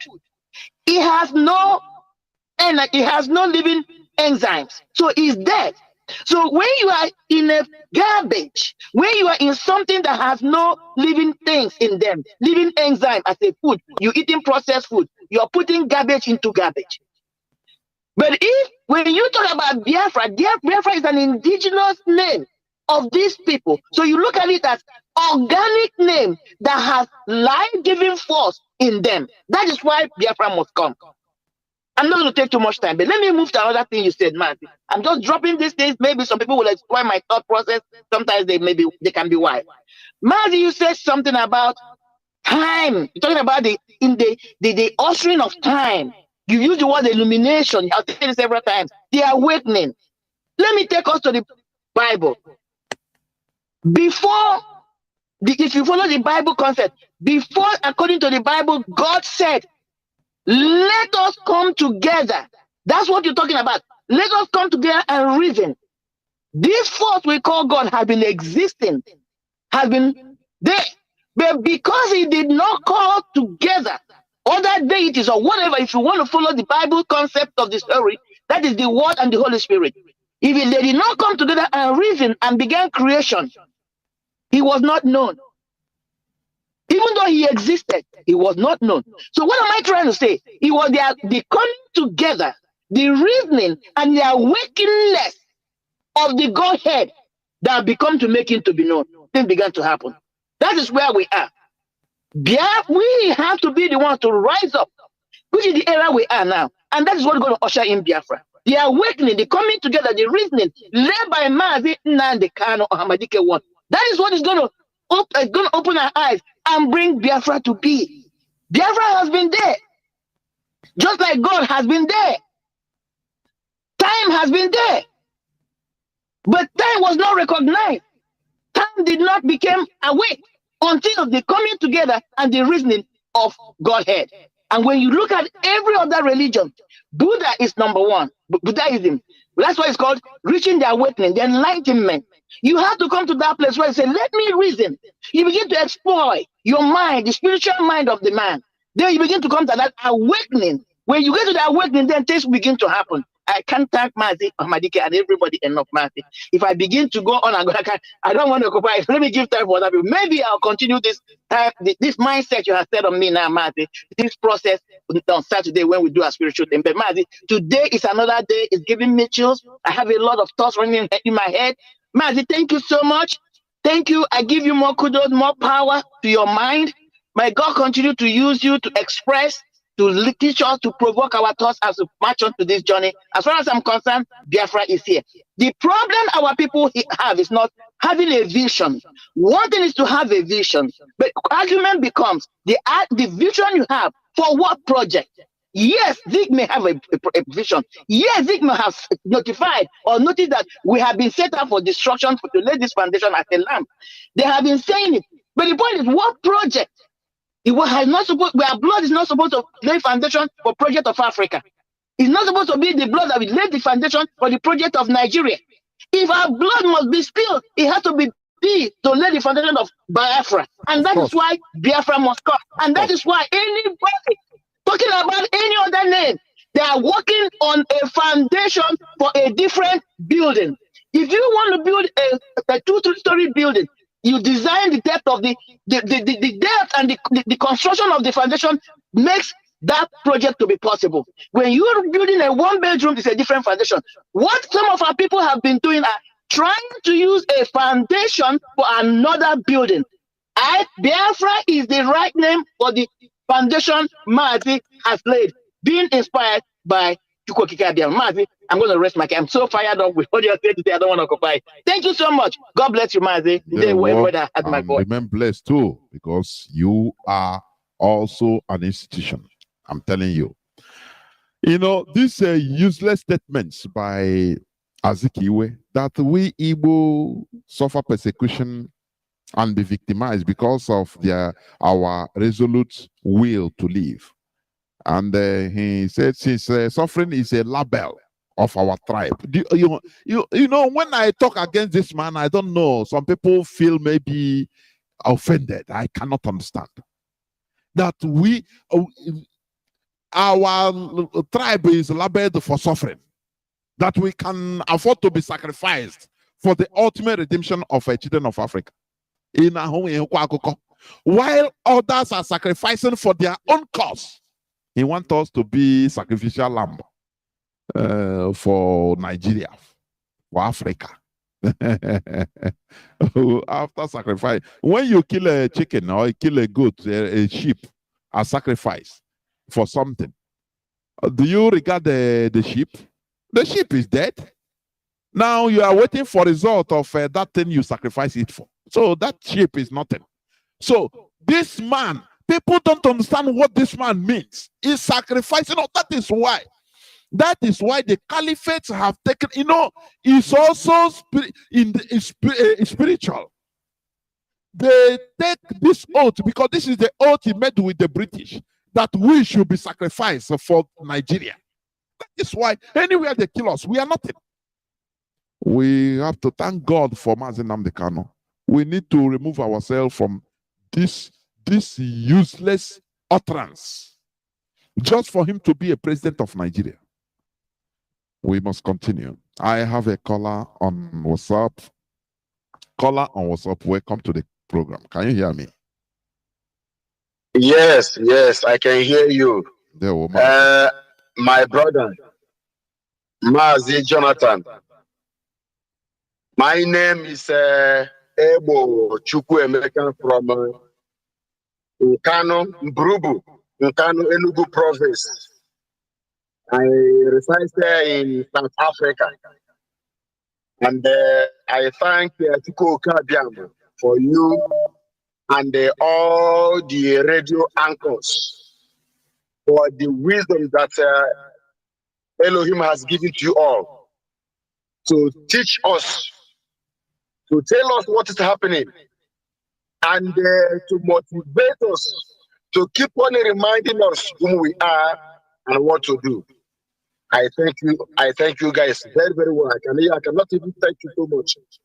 I don't even know how to thank you guys. Thank you so much. Like what you have said, and the clips that you have played, the many clips that you have played for this Northerner, I have listened to it before many times because I have never called to speak about it. That every Christian from Northerners, wherever they may live in the eastern region, that whatever when something happens, they will be slaughtered as the Northerners. That no one should vote for the Easterner. That any vote you give to Easterner is Biafra, and if Biafra go, that the North is going to suffer. The same statement made by also Tinubu when Tinubu was telling his supporters that if they're there to vote Obi, that Obi also that is about voting Biafra. That if Igbo people go, that Lagos will be empty, that are going to suffer. Now, every one of us can understand that these people are just using us as a slave, conquered slave, just like Europeans and the Americans used Black Africa to build their nation. The same way these people are using us, the Biafrans, Igbo people, as their slaves to build their nation, to build their economy, to make them survive, to make their life easier, to maintain their status quo. That anytime Igbo people leave, they are going to suffer. And then now, as Zeke said, that we are going to be the slaughter sheep to keep Nigeria and whole Africa as one. And our politicians also are the one championing it, making sure that we are being slaughtered, to make sure that Nigeria is one. And what I want to let every one of us to know is that if we don't fight to death, we'll try to make our life okay. We're not going to fight. We're not going to fight. Can we fight? Or can we kill our brother, the politicians? Or we're not going to kill them. We will never, ever come out from Nigeria. The only solution, I know very, very well that our leaders, DOS, that's something we are waiting for. That I know they are very, very wise. And you guys are very wise. That's something. It's not that we are scared. We are not scared. Even me here and my brothers here, we are many who are willing to sacrifice our lives before God and man for Biafra to come. We are just waiting for the time to ripe, so that we be called upon to be in the same place where we will land and defend our land. Many people of our people who are defending upon Nigeria, obituary. Those people have no clue of whom they are. They have no clue of our suffering. They have no clue of the thousands or millions they have killed from 1945, 1953, 1966, and 1967 to 1970. They have no clue that we have died more than 7.something million in Nigeria. Any race in the whole world that has lost their people, as we have lost our people in Nigeria, never, ever forget their suffering, the death of their people. Never. That they never forget it. They never play with it, with their lives. We must, whatever we can do to make sure, because if we don't fight to come out from Nigeria, our people will never ever join us. They will never get up from their slumber. But when we start shooting, killing, fighting Nigerian government, Nigerian army, destroying everything, go to war.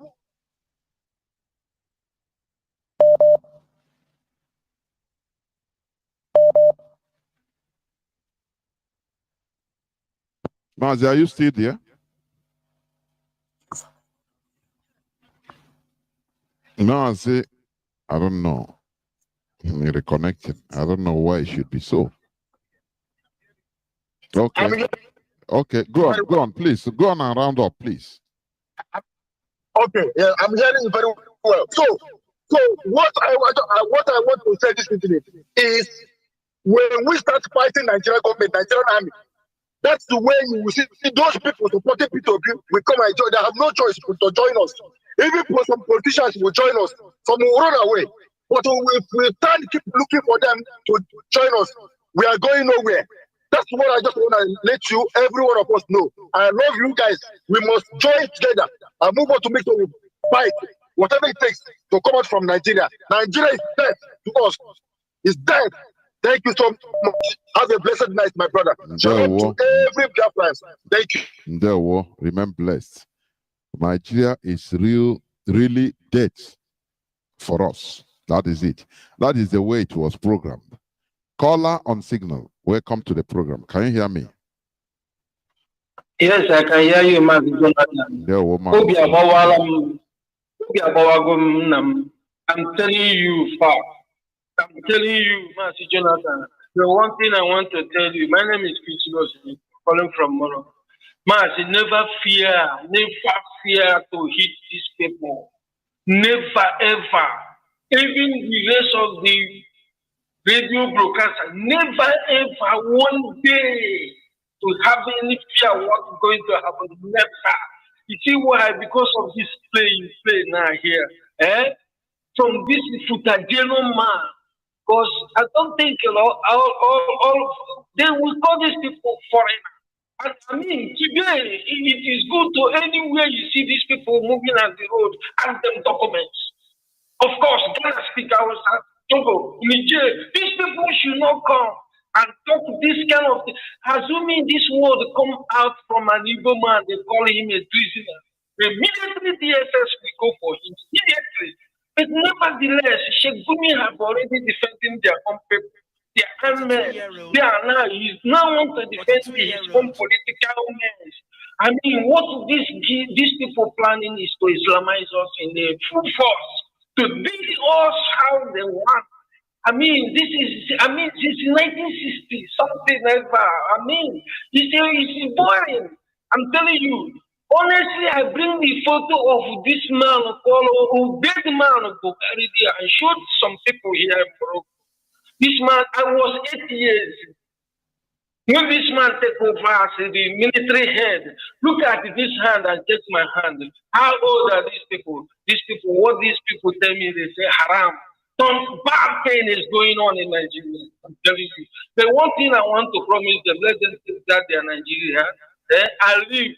My dear, we will never, ever. Nnamdi Kanu is not around. But he is still here with us. We will never deny him. And Biafra must be stopped. Mazi, Never fear. These people are cowards. Oh, hey, Biafra. Thank you, sir. Almost hey, Biafra. There, war. And I'm joined by Mazi, okay? Mazi, okay, foreign. Can you hear me? Yeah, loud and clear. Mazi, good evening. There, war. There was, sir. There, war. Welcome to the program. Mazi, thank you. Continue to do what you know how to do best. I will continue to appreciate our beloved leader, Mazi Nnamdi, Kanu, the members of Oshugu and all his lieutenants, wonderful, doing the needful, men and women of all over the world, radicals, fanaticals. We will continue to appreciate all of you. Don't despair. Onya Atlegu born around Konebi. I had a kuku jojo. And I had a megide. I quit the Mazi. I quit you. Yeah, Mazi, before I go on, I wrote to you tomorrow. He didn't tell me the time the South Africans are coming and the 1 million man match. I think, are you going to be on Friday? But we are coming 1 million man match. We want to come to your program tomorrow. On Friday, why tomorrow is South Africa. So okay, please, I can think you I will. time? No, I will check. We'll talk it off air. I think it will be okay.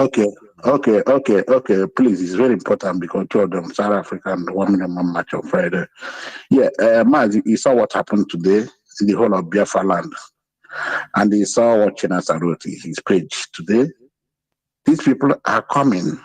They want to ignite the same war they did 1970. You can see what happened in Nkure today.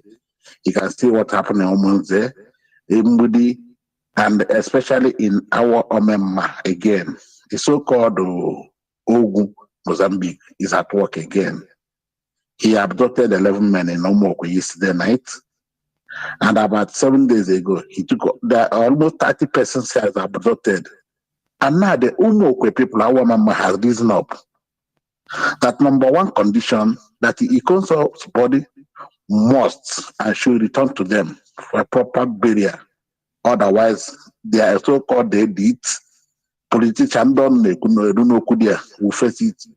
And in another one, what Hope is planning, they are trying to bring a communal fighting within our land.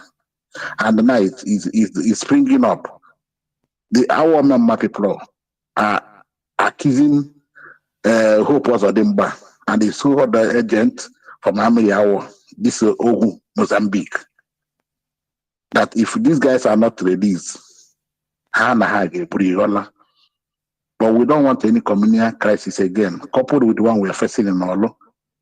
So this is a situation that needs to be arrested as soon as possible, so that what the enemies are planning, what the enemy is planting, what the enemy is fermenting can take place again in the same axis. Not to talk on the Holy Bolan. You can see what happened in Zambu, Iza and other people, and the part of Calabar, all these community, these people the government are fermenting it. The Fulani is using them. So please, our people should be very, very mindful of how they've been deceived now. And a day before yesterday, Mazi, in our Amebu, did you know that this army, the zoological army with their so-called bag, they went to Amebu, and the people locked their gates, and they started shooting sporadically that place. And this is why we are telling our people, there are things we can do our own. If the whole community will get their vigilantes, put them together and do the needful, I don't think we have too much problem. Because we remember one of them, they are telling them,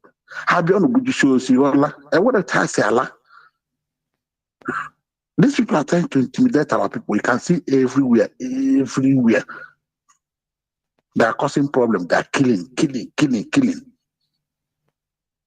But we are not going to despair. After that, it doesn't matter how long it might last. This is not time of talking. It's not time of crying. Only God made the need for simple as that. Let us face this securely. Old Testament, I believe. If you remember, and our people are here, they spend their unnecessarily. And the village and I there, the check areas on them. Our amount of money this people are spending, the Buddha work. These are people that the whole of Biafra land is under siege. Mazi, all the very stupidity in the Igbo, especially in the Igbo, on ACs to see Allah. I leave it here and there. We talk offline. You see, my brother, I gonna let us continue fighting. Of course. Thank you, sir. Good night.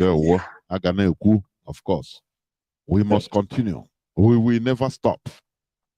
So any person or any people that think that we shall stop what we are doing, you are in cloud cooker land. That is it. I have a caller on WhatsApp. You have been there since 8 minutes. Welcome to the program. Caller on WhatsApp.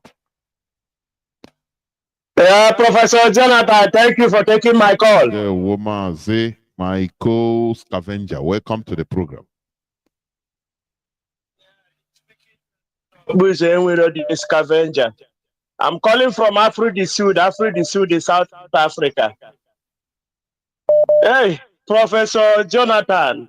Hey, Professor Jonathan, you have put pepper on my body. All my body is pepper. All my body is aching me. Professor Jonathan, if not you that is working in Radio Biafra, this Radio Biafra that our leader Mazi Nnamdi is putted, how can we hear about this in this world? That the person we trusted, that the person we call Zik of Africa, said this type of word on his people, that we are sacrificing land to the Africa. Dr. Professor Jonathan, no wonder here in Africa, do you know that every flight that leaves from Johannesburg goes with 3 or 2 cups of a Biafran every blessed day? Every blessed day, make this investigation and ask. You hear what I'm telling you? Every blessed day, a flight is leaving Johannesburg. A dead corpse of a Biafran is leaving a flight from Johannesburg. Professor Jonathan, one piece that comes in that situation said this, who knows the sacrifice they did? Who will tell us whether they did a sacrifice? Because I've never heard a race or a group of people that is suffering what we are suffering in this world. We are the only group in this world. Look at what this Fulani man said. He was angry about Biafrans, and he's talking about killing Biafrans. He just outbreak of killing. Have you heard this type of English on earth? Outbreak of killing somebody, like outbreak of cholera or meningitis or outbreak of AIDS. Can you hear what a human being, a hate speech against a group, only a group of people? This same group of people are on 29th of October 1969. Another group, another man called Obafomi Awolowo said that he's not going to feed Biafrans so that they will die, because if they feed them fat, they will have strength to fight against them. And Biafra children died because of starvation. This is only one group that this is against. This world are against. Only one group in this world that everybody is against. What have we done? And our own people are busy, still yet hating us more, causing more harm. And that is why I hate P2P, just like I now hate ICQ on with my own bone marrow. I hate 2 of these people because these people know what they are doing. They know that the way that they are going are to kill us.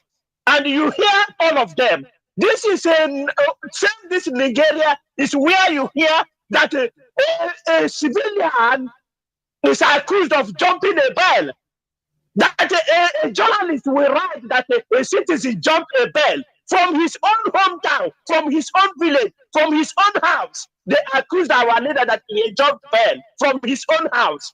And the zoo politics are still there. We still have people who don't speak for us. This is same place. This is same Nigeria. Is where you hear a bloody civilian. You will hear that the civilian is a bloody one. Civilian. That is in same Nigeria. That is where you hear this. How can we live in this type of situation? How can a group agree to endure this type of insult, humiliation, pain throughout their life since they were born? They have been enduring pain for the sake of Nigeria. And now somebody said that our blood is a sacrificial lamb in Africa. No wonder. Everywhere you go in Africa, it's the same. Gabon, Ivory Coast, Benin, everywhere they are scattered. Go to Jonke in Nome, in Togo. Go to Jonke, you see them. Go to Cotonou, go to Aflawo, go everywhere in the world. They are there. They are sacrificial lamb, and that is what we IPOB said. Back to the center that Nnamdi we reject it in the name of Almighty God. We reject it. We reject it. We, the IPOB, have rejected it. He said, thank you for taking my call. Thank you for taking my call. Jonathan, thank you. We are hearing something here. I don't know. Thank you. We must continue. That is it. There is no, we will never stop because you know, if we stop, we will all perish. You know, there is something Mazi I want to say the other day. Do you think that we are going to stop? If we ever stop, we will be hunted. Even if it takes the zoo years to hunt all of us, take us one by one. Look at how they are disappearing our people in the north. And you will hear them say, hey, as I read as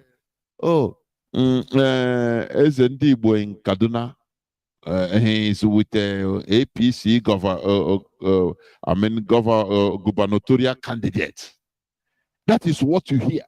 They don't care about their people. Before you save others, you save yourself first. What Azikiwe instituted to use the future generations of Biafrans as sacrifice, we are undoing it today. I'm telling you, we must continue. Caller on signal, welcome to the program. Can you hear me? Yeah, Mazi Jonathan. Yeah, well, good, sir. Welcome to the program. Mazi, my name is Mazi Fanyi. I'm calling from my location. Mazi, first of all, I thank our leader, Mazi Nnamdi Ahamadike Biafra Kembo, Nalibu Buruburu. Mazi, I thank you for your topic this night. Mazi, you see, in fact, this topic this night, it didn't give me joy at all. But what I want to chip in here is like when you are, it's like when you are on the program in the morning. I was listening to that program, but I was in office because I don't have time to call. You said a lot of things in that program. You said when Atiku said that he's after him, that's when the Igbo people will now start. It's not that I'm campaigning for them, that after him, that's when Igbo people will be dreaming to have their own share in the presidential or anything concerning presidents in the zoo called Nigeria. Mazi, I wanted to say something that, but it's unfortunate that I don't have time to call. At least we all can remember what happened when they killed Deborah. Atiku is the one that went and tweet, and his people call him in order. He immediately deleted and denied. He doesn't, in short, that kind of art, that kind of character, our people did not take it and learn. It did not show us that these people, they are, in short, they are chameleon. They never say something and stand on it. Now, look at our brother Ihedoha opening his dirty mouth against his people, against his brother. But that one is by the way. What I want to say, Ziki, who they call Zik of Africa, he think that he used our forefather as a sacrifice. But we, the new generation of freedom fighter under IPOB, leadership of Mazi Nnamdi Kanu. We rejected it. We can never be a sacrifice to anybody. Mazi, instead of Biafra not to come, Mazi, we must take this our freedom, no matter how whether they like it or not. We must take our freedom. Because if we continue allowing these people, okay, look at, as you said, they are using our brothers and our sisters, feeding their vultures in the north. Mazi, in fact, this will have done a very terrible thing to our people. Look at, as you said, they are using our brothers and our sisters, feeding their vultures in the north. Mazi, in fact, this will have done a very terrible thing to our people. Look at, as you said, they are using our brothers and our sisters, feeding their vultures in the north.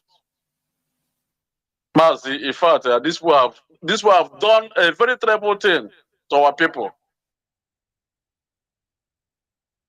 Look at, as you said, they are using our brothers and our sisters, feeding their vultures in the north. Mazi, in fact, this will have done a very terrible thing to our people. Look at, as you said, they are using our brothers and our sisters, feeding their vultures in the north. Mazi, in fact, this will have done a very terrible thing to our people. Look at, as you said, they are using our brothers and our sisters, feeding their vultures in the north. Mazi, in fact, this will have done a very terrible thing to our people.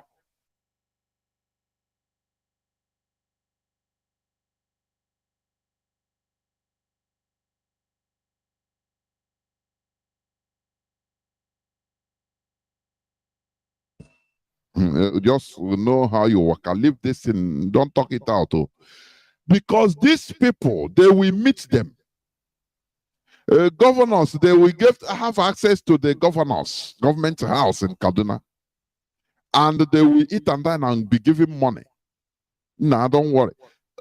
Our people, the selfishness in our people, they don't understand what it means to be in a community. And that thing is what our leader came to correct. That is why he formed IPOB is one family. Individually, we are nothing. And that is what the British, through the caliphate, is doing to us. Turn us into individualistic set of people so that we can be easy prey. All these things, all these killings in our land, how do you think that the people there, the so-called Zendibo in Kaduna and the other places, they don't hear it? They know. But they are giving money to keep quiet. Now you see, when they are talking to our people, they will tell our people that, oh, you people are the problem. Even you talk too much, you do this thing too much. Just, I cannot understand. That is primitive character. And that thing is what we are trying to remove from this hallowed platform. I have a caller waiting on WhatsApp. Caller on WhatsApp. Can you hear me? Welcome to the program. It's 2052. Good evening, Jonathan. There, well, welcome to the program. Thank you very much. My name is Chukwemano. I'm speaking from my location. I greet you once again as Jonathan for your topic this evening. I greet my leader, our leader Mazi Nnamdi Kanu, who set up this platform to expose all the evil things that is happening in the whole world, particularly in Nigeria.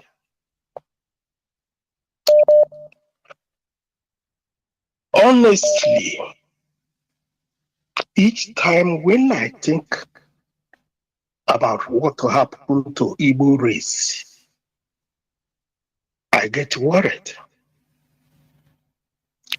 Because from the beginning of Nigeria, we feel that Nigeria, Igbo people are number one by going to school. But today, we can understand that for Igbo people, going to school is a waste of space. Those who said they represent Igbo people are not. Ohaneze ndị Igbo is just a plan to destroy Igbo race. The pandemic is just designed to destroy the Biafrans, everybody. When the Igbo, who's so-called Ohaneze ndị Igbo, also Igbo elders, who's supposed to reason for the past that is happening in Nigeria, right from Nnamdi Azikiwe. They don't reason, they don't understand, they don't take it to understand that they're supposed to do everything humanly possible this time around to break this kind of sleep for the future generation. Every country of the whole world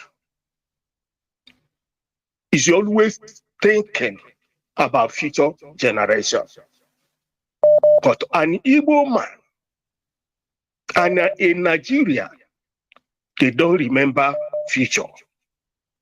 Then tell me how a place like that supposed to exist as a country. How can you bring all kinds of animals? You pack them together in a container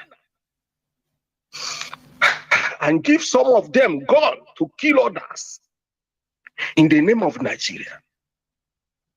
And people is there existing. Every 4 years, you talk about election, no development. And the people in Igbo land, in Biafra, in Oduduwas, are still waiting for Nigeria. Have you seen how stupid black people are? When I think about black people, I get shame of myself to be a black man. If you cannot reason, why are you a human being? Why are you a human being? The British, they developed their place. They put everything together. They put you in Nigeria to make sure you can never see development. And people over there are still waiting for Nigeria. Up till today, all the whole thing that is coming out from Radio Biafra to full speak all the evil that is going on in Nigeria. It seems that you are pouring water on the stone. People are still thinking of Nigeria. It is a pity. It is a pity. When I think about all these things, I feel very annoyed. Look at Obasanjo in the West. Obasanjo has understand what Nigeria means. Instead of Obasanjo, we use the little time he have on this earth to liberate their people from bondage. Obasanjo want to be a slave and to die as a slave. Look at Goa, who fights to return Nigeria. Today, Fulani have taken all the whole middle belt, trying to conquer everybody. Goa are still praying, waiting for Nigeria. Have you seen how foolish black people are? Black people, we use the money they're supposed to take to develop their place. They steal the whole money to American banks, to European banks, billions of dollars and pounds. Why people over there are languishing in poverty? Have you seen what Nigeria means? For those who say they are Nigerian. Day before yesterday, somebody called Radio Biafra and said that Igbos in America are contributing $1,000 to welcome P2B in America. Igbo people, Igbo people, Igbo people, Igbo Nigeria. You are contributing money to be a slave. After a few days, you die. Later, some of you will not reach even 70 years. Highest, you reach 70 years. Or 80 as case may be. You die. As a slave in the name of Nigeria. And you hand over unborn generation to become slave. How useless some people are. Which type of people are this type of people? Look at the whole West African countries are Igbos running away from Nigeria. Every country. The whole Europe, Igbos running away from Nigeria. America, Asia, everywhere. Some people from Igbo land, they are running away. And the same people who are running away are sabotaging themselves for a time like this. What makes you to be a human being is the way you reason. How many years you have to stay on earth and you go empty-handed? Look at, sometimes somebody talk about an ex-minister in China was convicted to hang by court, dead, for only bribe of $15 million or $16 million. The court in China called that man to hang dead. But in Nigeria, we stole billions of dollars and go and pack it to white people country. These white people will use it and develop their people. After a few days, the idiot will die. And those money will disappear at the end. Have you seen why the black people are roaming over the whole world? Slave plus slave plus slave. If you Radio Biafra, if Nnamdi Kanu cannot change black people, forget about them. Let them go to hell. Let them remain slaves in the whole world. Please, round up. Let the whole world use black people, mostly Nigeria, as a slave. That is what they are. Foolish and idiot group of people. Thank you very much. I greet Mazi Nnamdi Kanu. This man has done so much. God bless this Nnamdi Kanu and his family.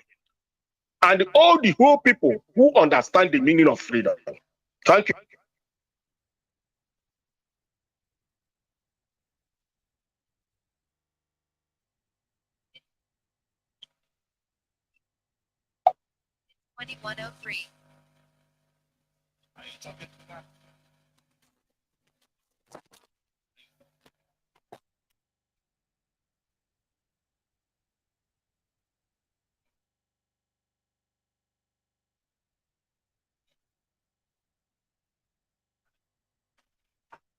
Yes, Professor Jonathan.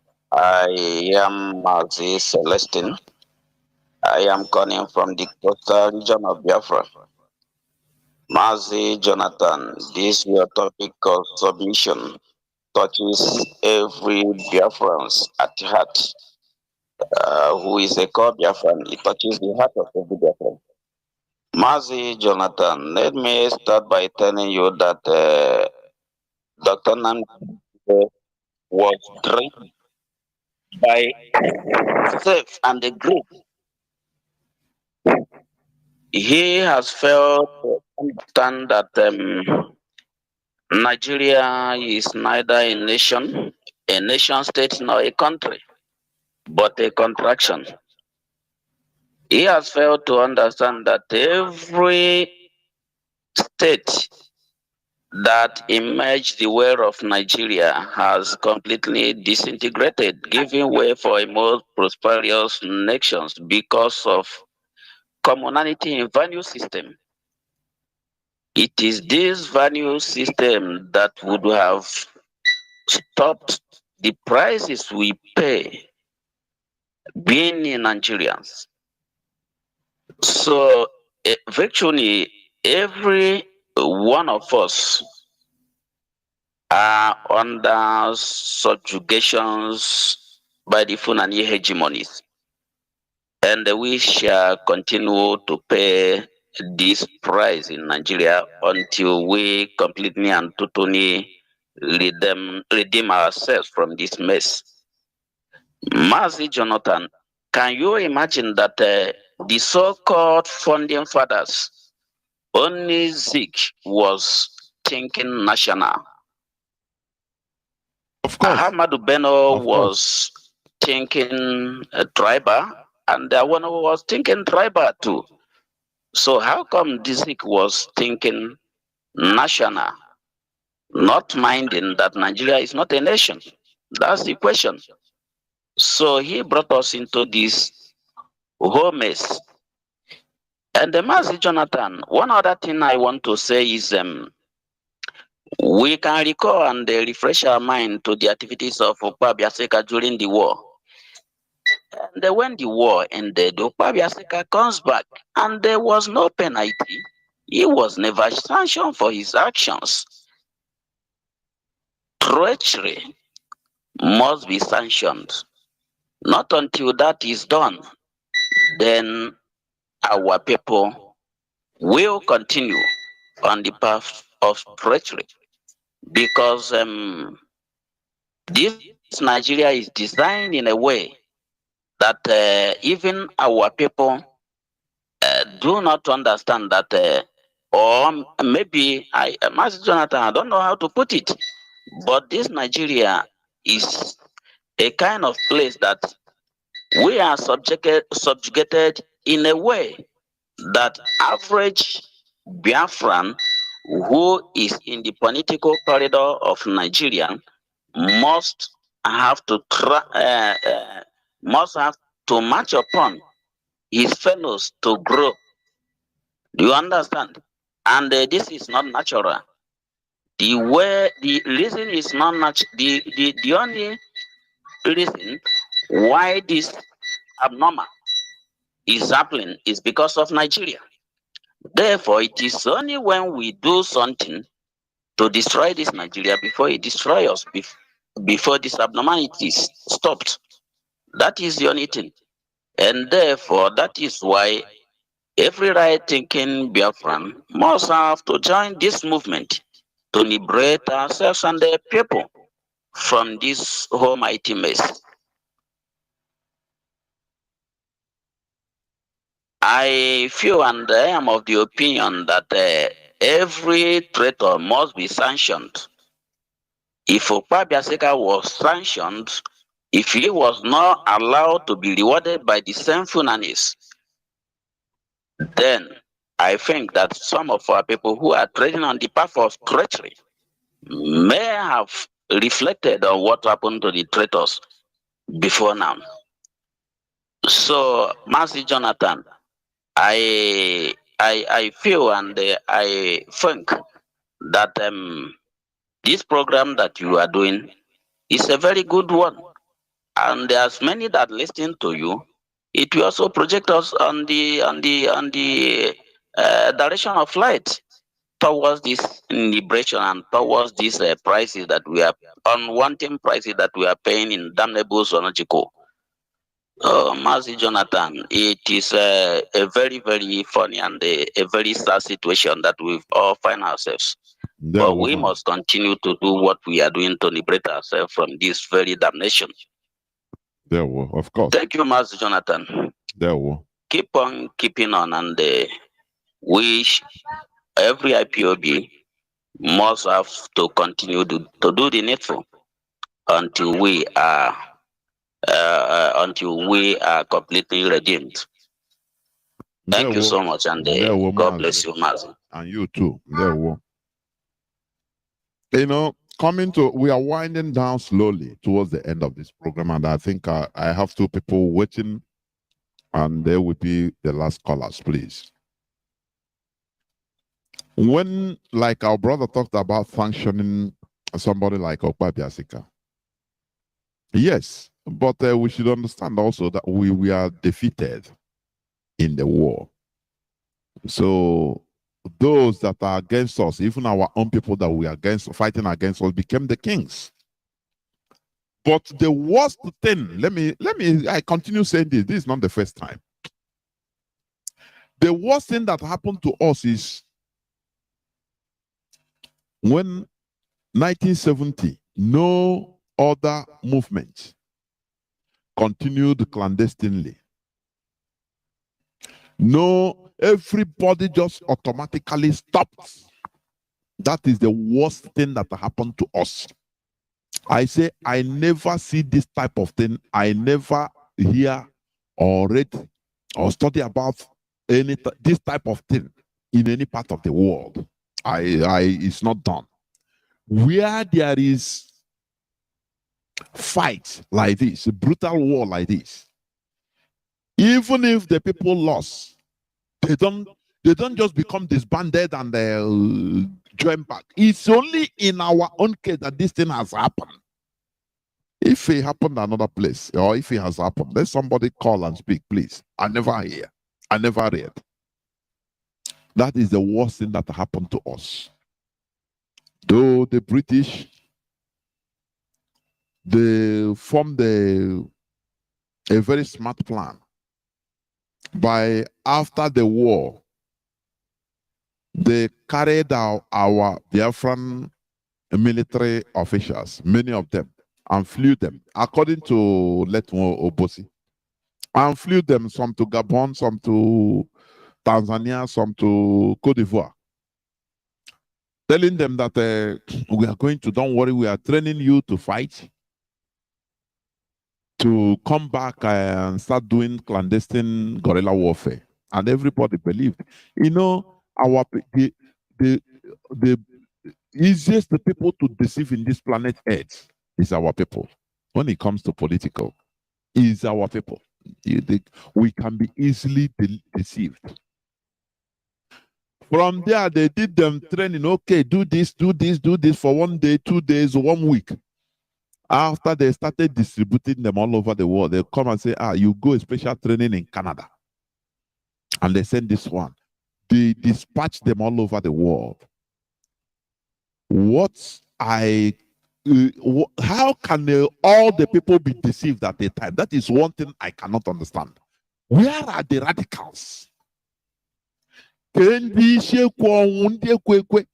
know, one thing I see with our people, once our people are talking or dealing with foreigners that are not Biafrans or Igbo people, They believe them into anything that they okay, yeah.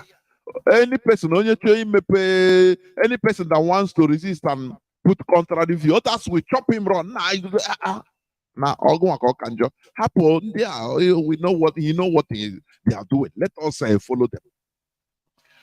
But where they become tigers is when it becomes one of us talking to each other to convince. Hey, onye ọbụla bupute, ihu anya o ji anya nshi. That is one thing I cannot understand, and I call it primitive character. One set of people, one platoon only, should have entered the bush without minding any other person, without minding anything, and continue causing wahala. Oh, but lo and behold, everyone went into complete sleeping. That, it is over. We go back to Nigeria. Which means our people fought a war that, is just not, they were not even fighting it with their hearts. They were fighting half-hearted war. Now, let us quit so that we go back to Nigeria. It is very, very absurd. I never see any other people. That all these are the reason why we are suffering today immensely. You understand? Let me pick these callers and we conclude. Caller Mazi CJ. Can you hear me? Welcome to the program.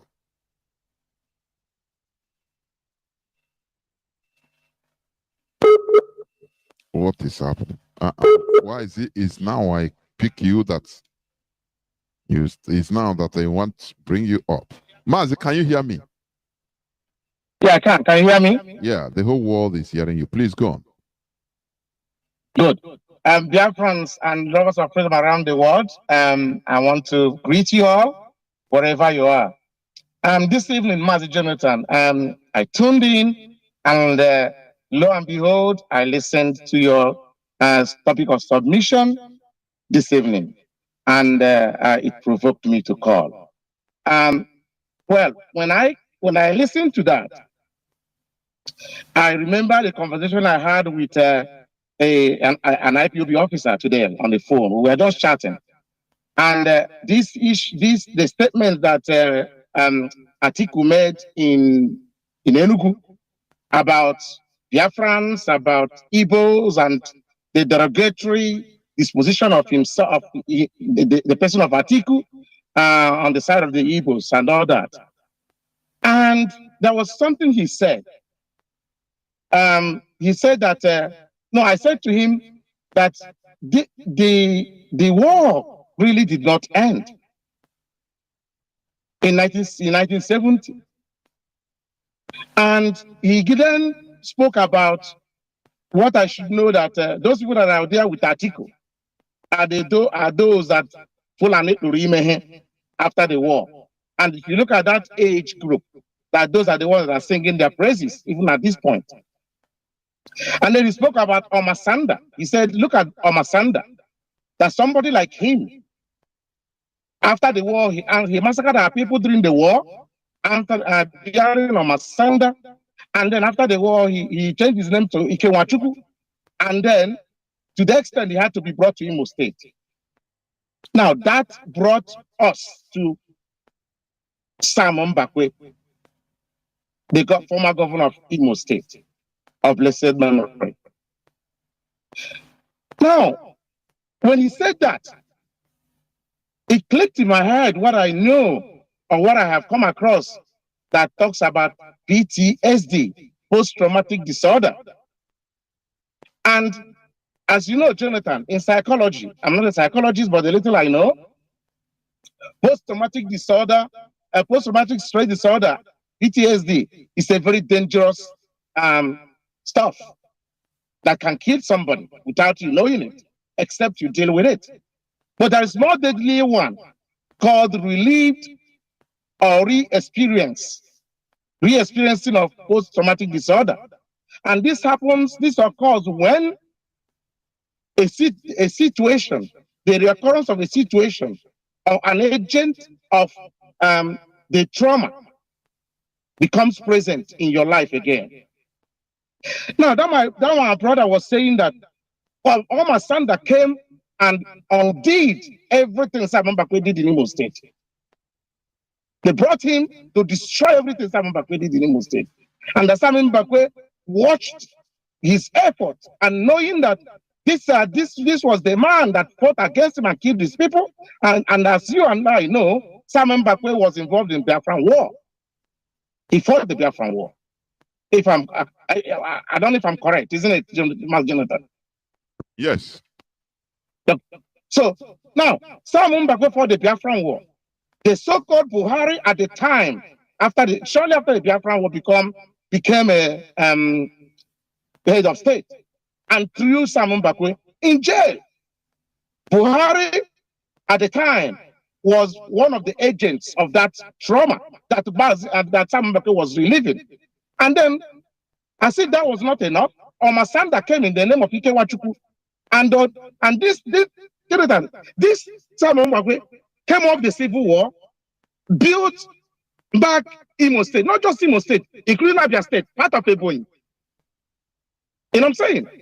And I don't know which other parts that were Imo State at the time. So this man, all of a sudden, that killed you during the war, came and destroyed everything you did. Believe you me, I don't know if Simon Bakwe suffered any physical illness before he died, but I tell you, current research in mental health practice and research tells you that post-traumatic disorder, and even relived one, can cause you physical illness to the extent you could die. And you must know, Thomas Jonathan, you see, this is why I tell people that I thank Mazi Nnamdi Kanu so much, that through him, God brought Radio Biafra to us, where we can talk, where we can empty. As it was bothering me tonight, I called you, Mazi Jonathan, to empty what's in my mind.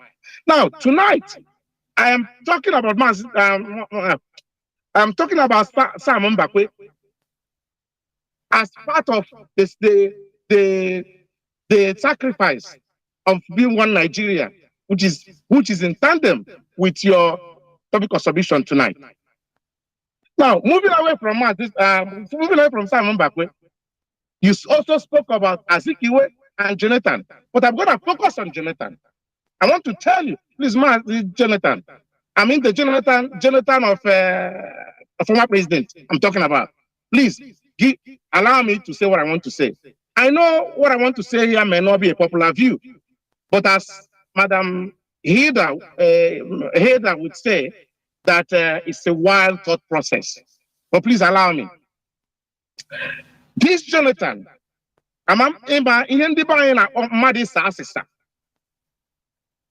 this is what is happening to Jonathan at the moment. Jonathan is seeing that he has lost out, that he missed and useless a very golden opportunity that God put him through. He was there for 6 years.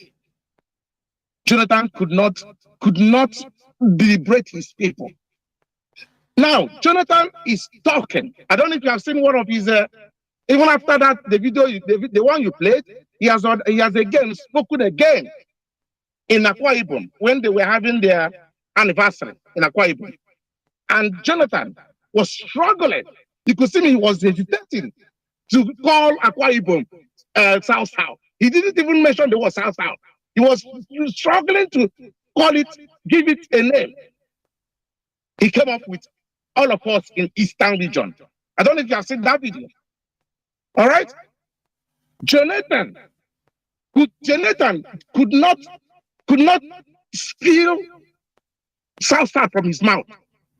He cannot call Akwa Ibom even.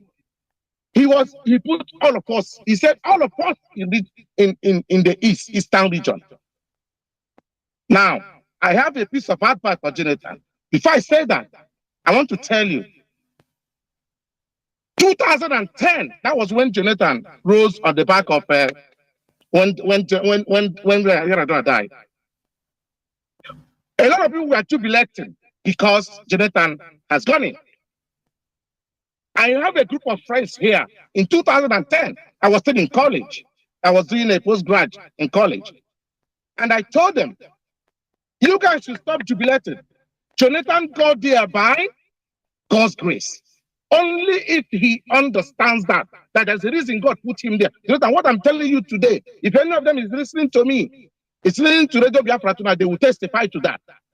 They said, why am I so jittery? Why am I angry? I said, no, I'm not. Because I'm a student of political science, political and social science, and social policy. So I understand how these things operate and work. So I told them, Jonathan needs to go there and shake the foundations of Nigeria and put things right. If he doesn't do that, he will be disgraced if he even come out from there alive. Lo and behold, I said, if I had my way, I was a friend with him on Facebook. I wrote him a private message, as a president. He doesn't manage his Facebook. But I wrote that in his private message to see if anyone can see it and advise him. And lo and behold, he didn't do that. 2011, he was elected.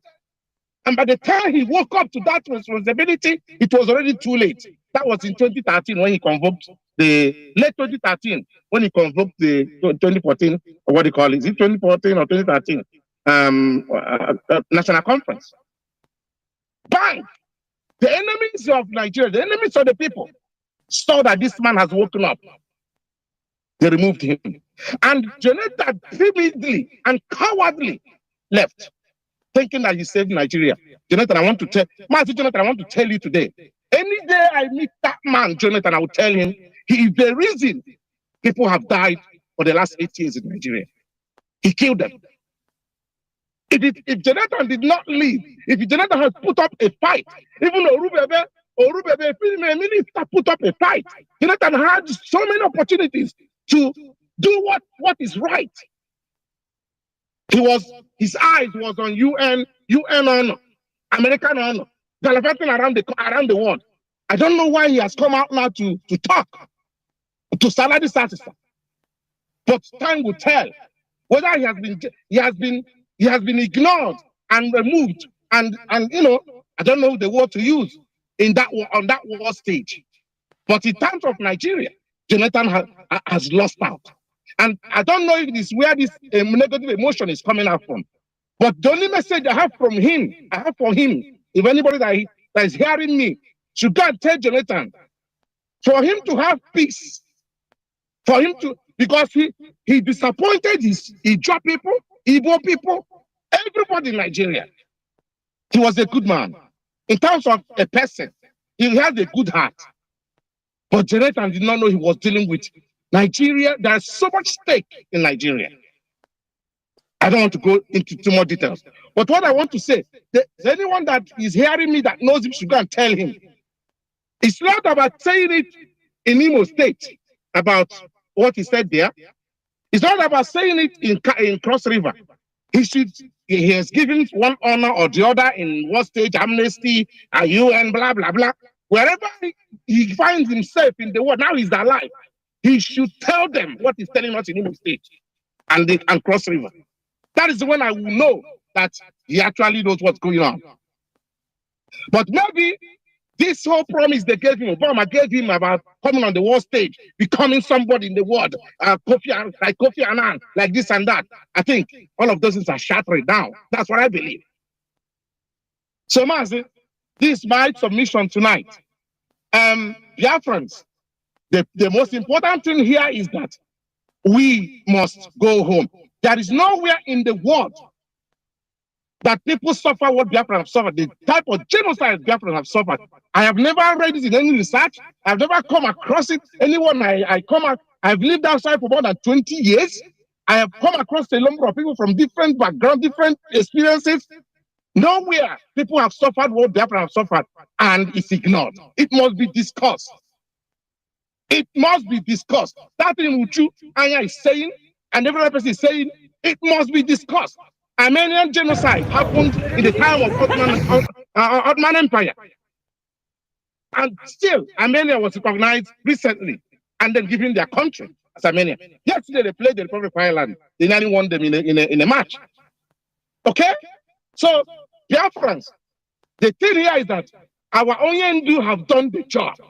And we thank Chukwuka Abiam for him. He's silent to see Biafra. And everyone that is here keeping candlelight, holding on to this, this Oyendu gave to us, like his wife said, nurturing it, keeping it. We must guard it with everything in us. Master Jonathan, are you hearing me? We are going to the whole world is hearing you. Guard everything in us. They never started. We have not even started. But we thank God that we have a platform where we can talk. Because talking is what does the job. As you know, Onyemdu says there's the only microphone he has. And you could see it's much more powerful than the barrel of a gun. And we must continue to talk, like Okafor said. Thank you, Master Jonathan. And may God bless you. And you too. Thank you, Mazi. Caller on WhatsApp. Thank you for holding on. You'll be the last caller for 24 minutes, going to 25 minutes. Please go on. Caller on WhatsApp. Be as brief as you could, please. Go on, please. Okay, Mazi Jonathan, Mazi Welito Luelu in a Yora. Hey, Welito Luelu, you are talking to the whole world. Go on.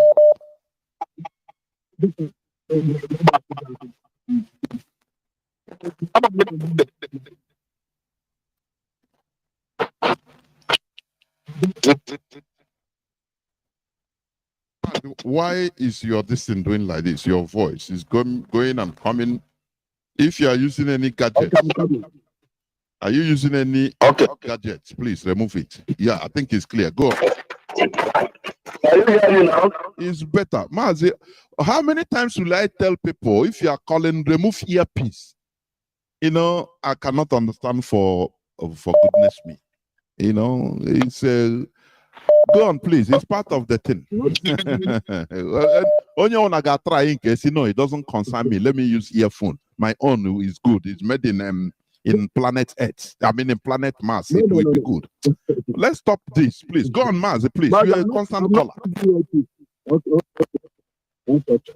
No, I'm not a constant caller. I'm not going to what you are saying. For your good work, for we Biafrans. You know? Just as my brothers have said, I'm ashamed to be a black man. Humanity. I don't know why. Black people is a disgrace to humanity. I don't know why black people we continue to be doing the same mistake and expecting different. I don't know that. Doing the Same mistake and expecting different. The mistake that two people have done is 19 up to this day. And the new people are expecting I can't blame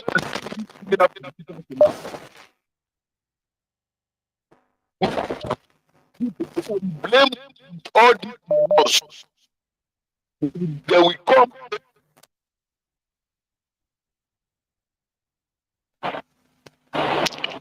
Hello? Go on, Mazi. I don't know what is happening to you. Go on. The people I will blame are wrong. That continue to be every for you claim them. Just as I let Muhammad and promise give them faith, promise them faith, both that man in. And they see the situation today. This is how now they are going to vote another thing into Sorok again forever. People it is disgrace. If Nnamdi Kanu cannot liberate black, if POP cannot liberate black people, nobody can liberate black people. And that is why our leaders say, if Biafra will not come, it's better that we all die. Let black people come take our home. Because black people don't have to be. And thank you very much. There were Mazi. There were.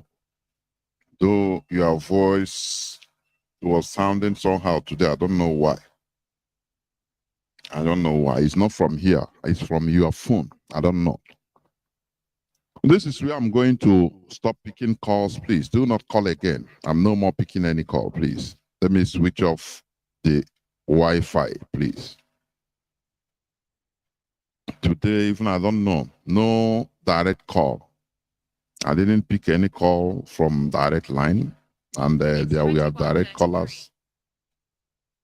But we must continue. There is something I want people to understand. Like one of Mazi CJ, one of the callers, Mazi CJ, he said that Jonathan disappointed us. He had a golden opportunity. I laugh. I was laughing when he was saying it. I was laughing to myself. Let me tell us this. No Biafran, no person under the so-called electioneering setting, and let me not call it democratic setting, you enter into power as Rock through as Jonathan or through the vote, can do anything, say, let me liberate our people, Biafrans. Let me divide Nigeria. It is impossible. Let me reiterate. It is highly impossible. No person can do it. Our people, Biafrans. Let me divide Nigeria. It is impossible. Let me reiterate. It is highly impossible. No person can do it.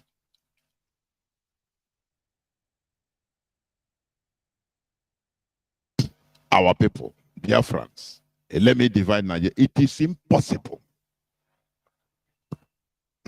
Let me reiterate.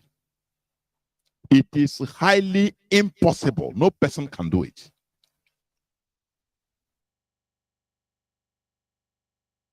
Our people, Biafrans. Let me divide Nigeria. It is impossible. Let me reiterate. It is highly impossible. No person can do it.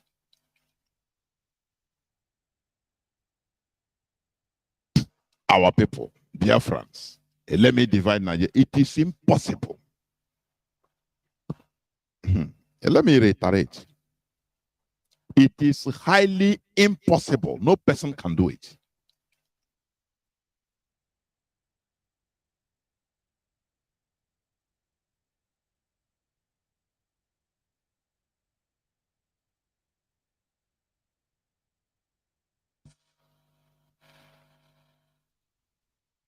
Okay.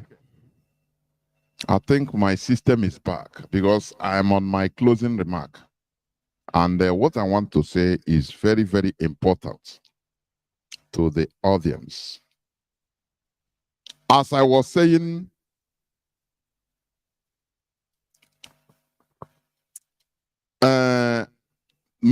Jonathan, good luck, Jonathan. According to our brother, CJ, he was talking about that Jonathan missed an opportunity to liberate his people. I was laughing when I was laughing with myself when he was saying that.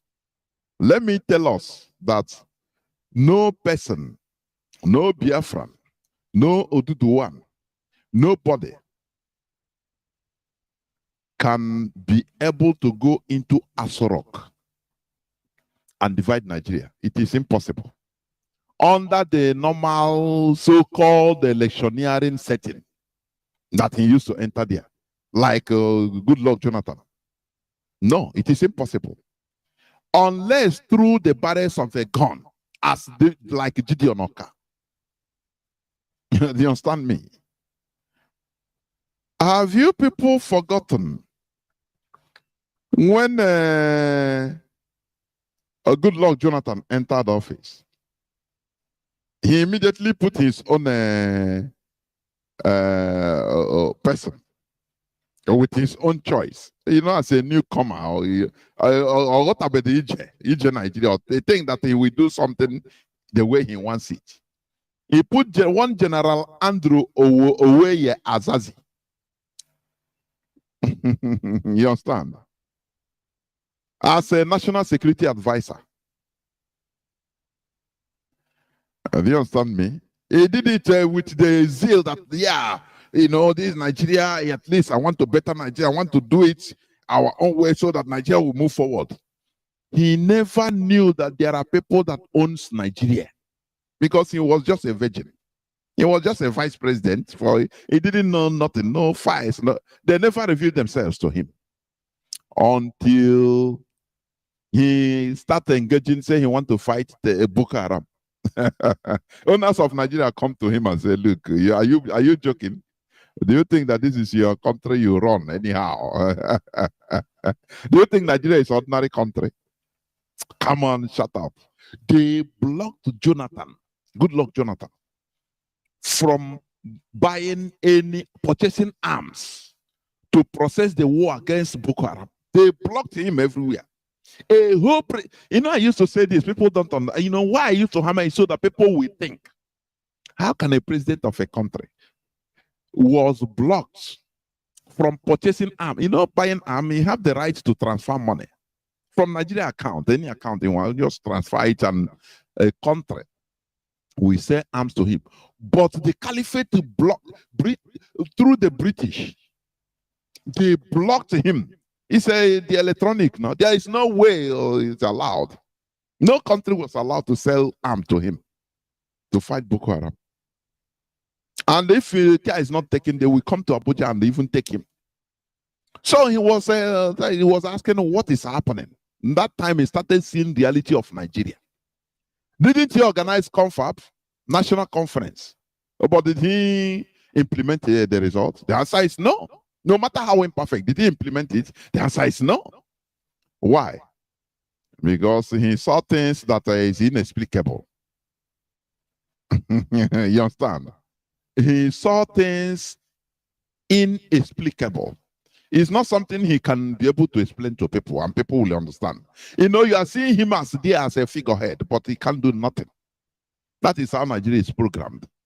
There are people that own Nigeria. Britain owns Nigeria through the caliphate. Until he went and bowed down to Babangida, who is a Mossad agent. Now, Babangida laugh and say, welcome, my boy. Okoya Kanishi. So I thought you don't know. Now they show you, they made you understand who owns Nigeria. He said, before I even talk to you, go and make a Sambo Dasuki as the National Security Advisor, NSA. Do you know what it means? That takes care of insecurity. Do you know what it means? That your security is in the hands of your enemies. People you want to run away from. Do you know what it means? But you have to do it. Otherwise, they will allow Boko Haram to come and take him in Aso Rock. Have you forgotten when he smuggled, is it $7 or $9 million cash through the Nigerian Association of Kanu, Christian Association of Nigeria chairman, private jet. They caught it in South Africa. Still, they caught it. A president of a country. That's why when I see people casually, Peter, we can't you do so. I laugh. I say, why are our people still perishing on ignorance? Nigeria is not a country that like other countries. It's not a normal country, for goodness sake. As one other said, Nigeria is just a name that has no foundation. It's just an illusion. But there are people that are the owners of Nigeria, the unseen hands that are controlling Nigeria. You understand? So when any Biafran, the man removed good luck Jonathan quickly removed and did as they do. Even Sambo Dasuki said, before even I can even become your chief national security advisor, you have to make call Lamido Sanusi Lamido and make him the chairman of Central Bank of Nigeria. Do you see how one thing brings to another? They put you in a situation you are no more in control of anything. So how can you do that? Money is in their hand. Your security is in their hand. Now what else? You are just there as a president. Come and thumbprint. Come and sign. Do you see it? Now, chief security advisor, he will tell him that, look, don't fight Boko Haram, build schools for them. They will like you. He started building schools because he's his chief security advisor. Anyway, do this so that they will become, you appease them, they become appeased, and he will do. But you are seeing him as a president, which is under reality, he is not. He's just a figurehead. So every Biafran that is there is a figurehead to the caliphate. I'm telling you. Even Sultana. Tinubu, they are talking. What they want to do, Tinubu, just when he entered their happy way. That's why they put Shetima there waiting. 1 year, highest 2 years, Tinubu will die in office and Shetima will come. They will not even they will not allow him to breathe the last oxygen before announcing that he's dead. Oh yeah, he's dead. May his soul rest in peace. You have to. That is what they are doing. That is what they are putting in place. So if you expect any P2B or any Sultana to enter there and change things, you are a dreamer. I don't know. Charlie Boy say, our mumu know they do. Our mumu. Abi, they do. Every time, the same thing. Man, we become disappointed and start again. The same thing. Chineke Kwenanyo, no. It is very sad, honestly. Our mentality, we are just looking for solace where there is none.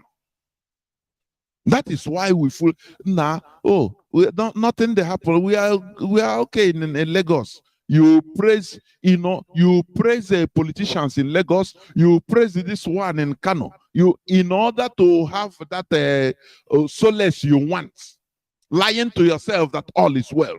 Whereas inside you know that all is not well. All is not well. When you look at your building in Kanu, you say, hey, go to no. Hey, happen no no lawa. Hey, The thing you are lying to yourself because of you are biased in judgment. Because of what you have, what you think you can lose, or that is why you continue lying to yourself. So I manage way here. Anything, no problem. You continue lying to yourself. That is the worst sin you can commit against yourself. That is the way. Many of what I'm telling you, it is unadulterated truth. Many of because they have gone in at the early time they didn't know, and then come and build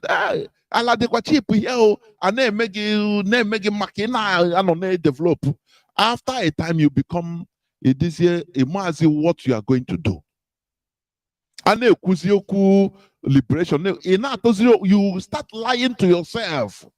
Why? Because you are biased in judgment. You don't want to believe that anything can happen. Because you have you have inserted your taproot where you are. Thinking that you are in the same country with your hosts. But from time to time they remind you. From time to time, your friends and family members, they kidnap and kill. They got missing in Kano, in Kaduna. All those things will remind you that now things are bad, or in your subconscious, but you continue lying to yourself as an Igbo man. You will look to your situation today and say, how can I, wow. I continue. One day you will die. Do you understand? You will die prematurely, avoidable death because of your stupidity. This is the time for you to make a change. Tell yourself the truth. That is the thing. But look, Jonathan sacked his own man. The man, he said, oh boy, you have to pack. Otherwise, what I'm here, me, I'm not even safe. I thought that it is like that. So he sacked him and put Sambo Datsuki. Before Sambo Datsuki recommended somebody to be the governor of Central Bank. Strategic places. They have access to fund. The same thing now. Now it is a worst. So how do you think Peter Obi will enter office and sack everybody? You are joking? Different ministries they put in place without even Nigerian morons, dead bodies knowing about. There is one that come out say whether Ministry of Islamic Education that is gulping billions and billions of dollars every year. Which no other person know, only them. They are sponsoring themselves agriculturally without account from Nigeria government coffers money. Nobody knows it's them. They bring up money, they don't account for it for anybody. They give to their people. That is a country you are in. We need to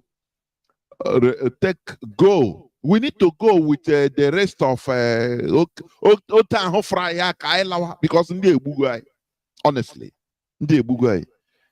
every day we born ka ya law ka so that ya mosquito. So that I or he can, because that man he did the bad thing to us, to future generations of Biafrans, of Igbo. When I say Igbo, Biafrans, because of his greed. And that greed is still, I call it primitivity.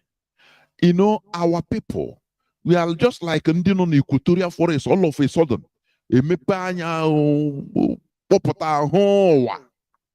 Zik Frederick Lugard. You don't know that the people he is dealing with, the caliphate, they have been seeing different people, Arabs, every type of people in the deserts. And so he belittled them, and that is to our own detriment today. But here we are, trying to restore the remnants of ourselves. I say the remnants of ourselves because we have suffered. Thank you for listening. Thank you for listening to this gospel. Biafra is our religion. Biafra is where we worship. We have no other identity other than Biafra. That is why we want to restore it, because it is our identity. You understand? Biafra is our identity, is who we are. We are deprived of it. Out of also our own gullibility and naivety. But today, Mazi Nnamdi Kanu, through this hallowed platform, has done really great in order to open our eyes. And the starting of the African awakening is here through Biafra restoration. Therefore, we must continue what we are doing. Everybody must continue doing what you have to do. Joining hands together in order to restore our lost nation. Thank you for listening. From me, Mazi Jonathan Chinedu, from here, it is simply good evening.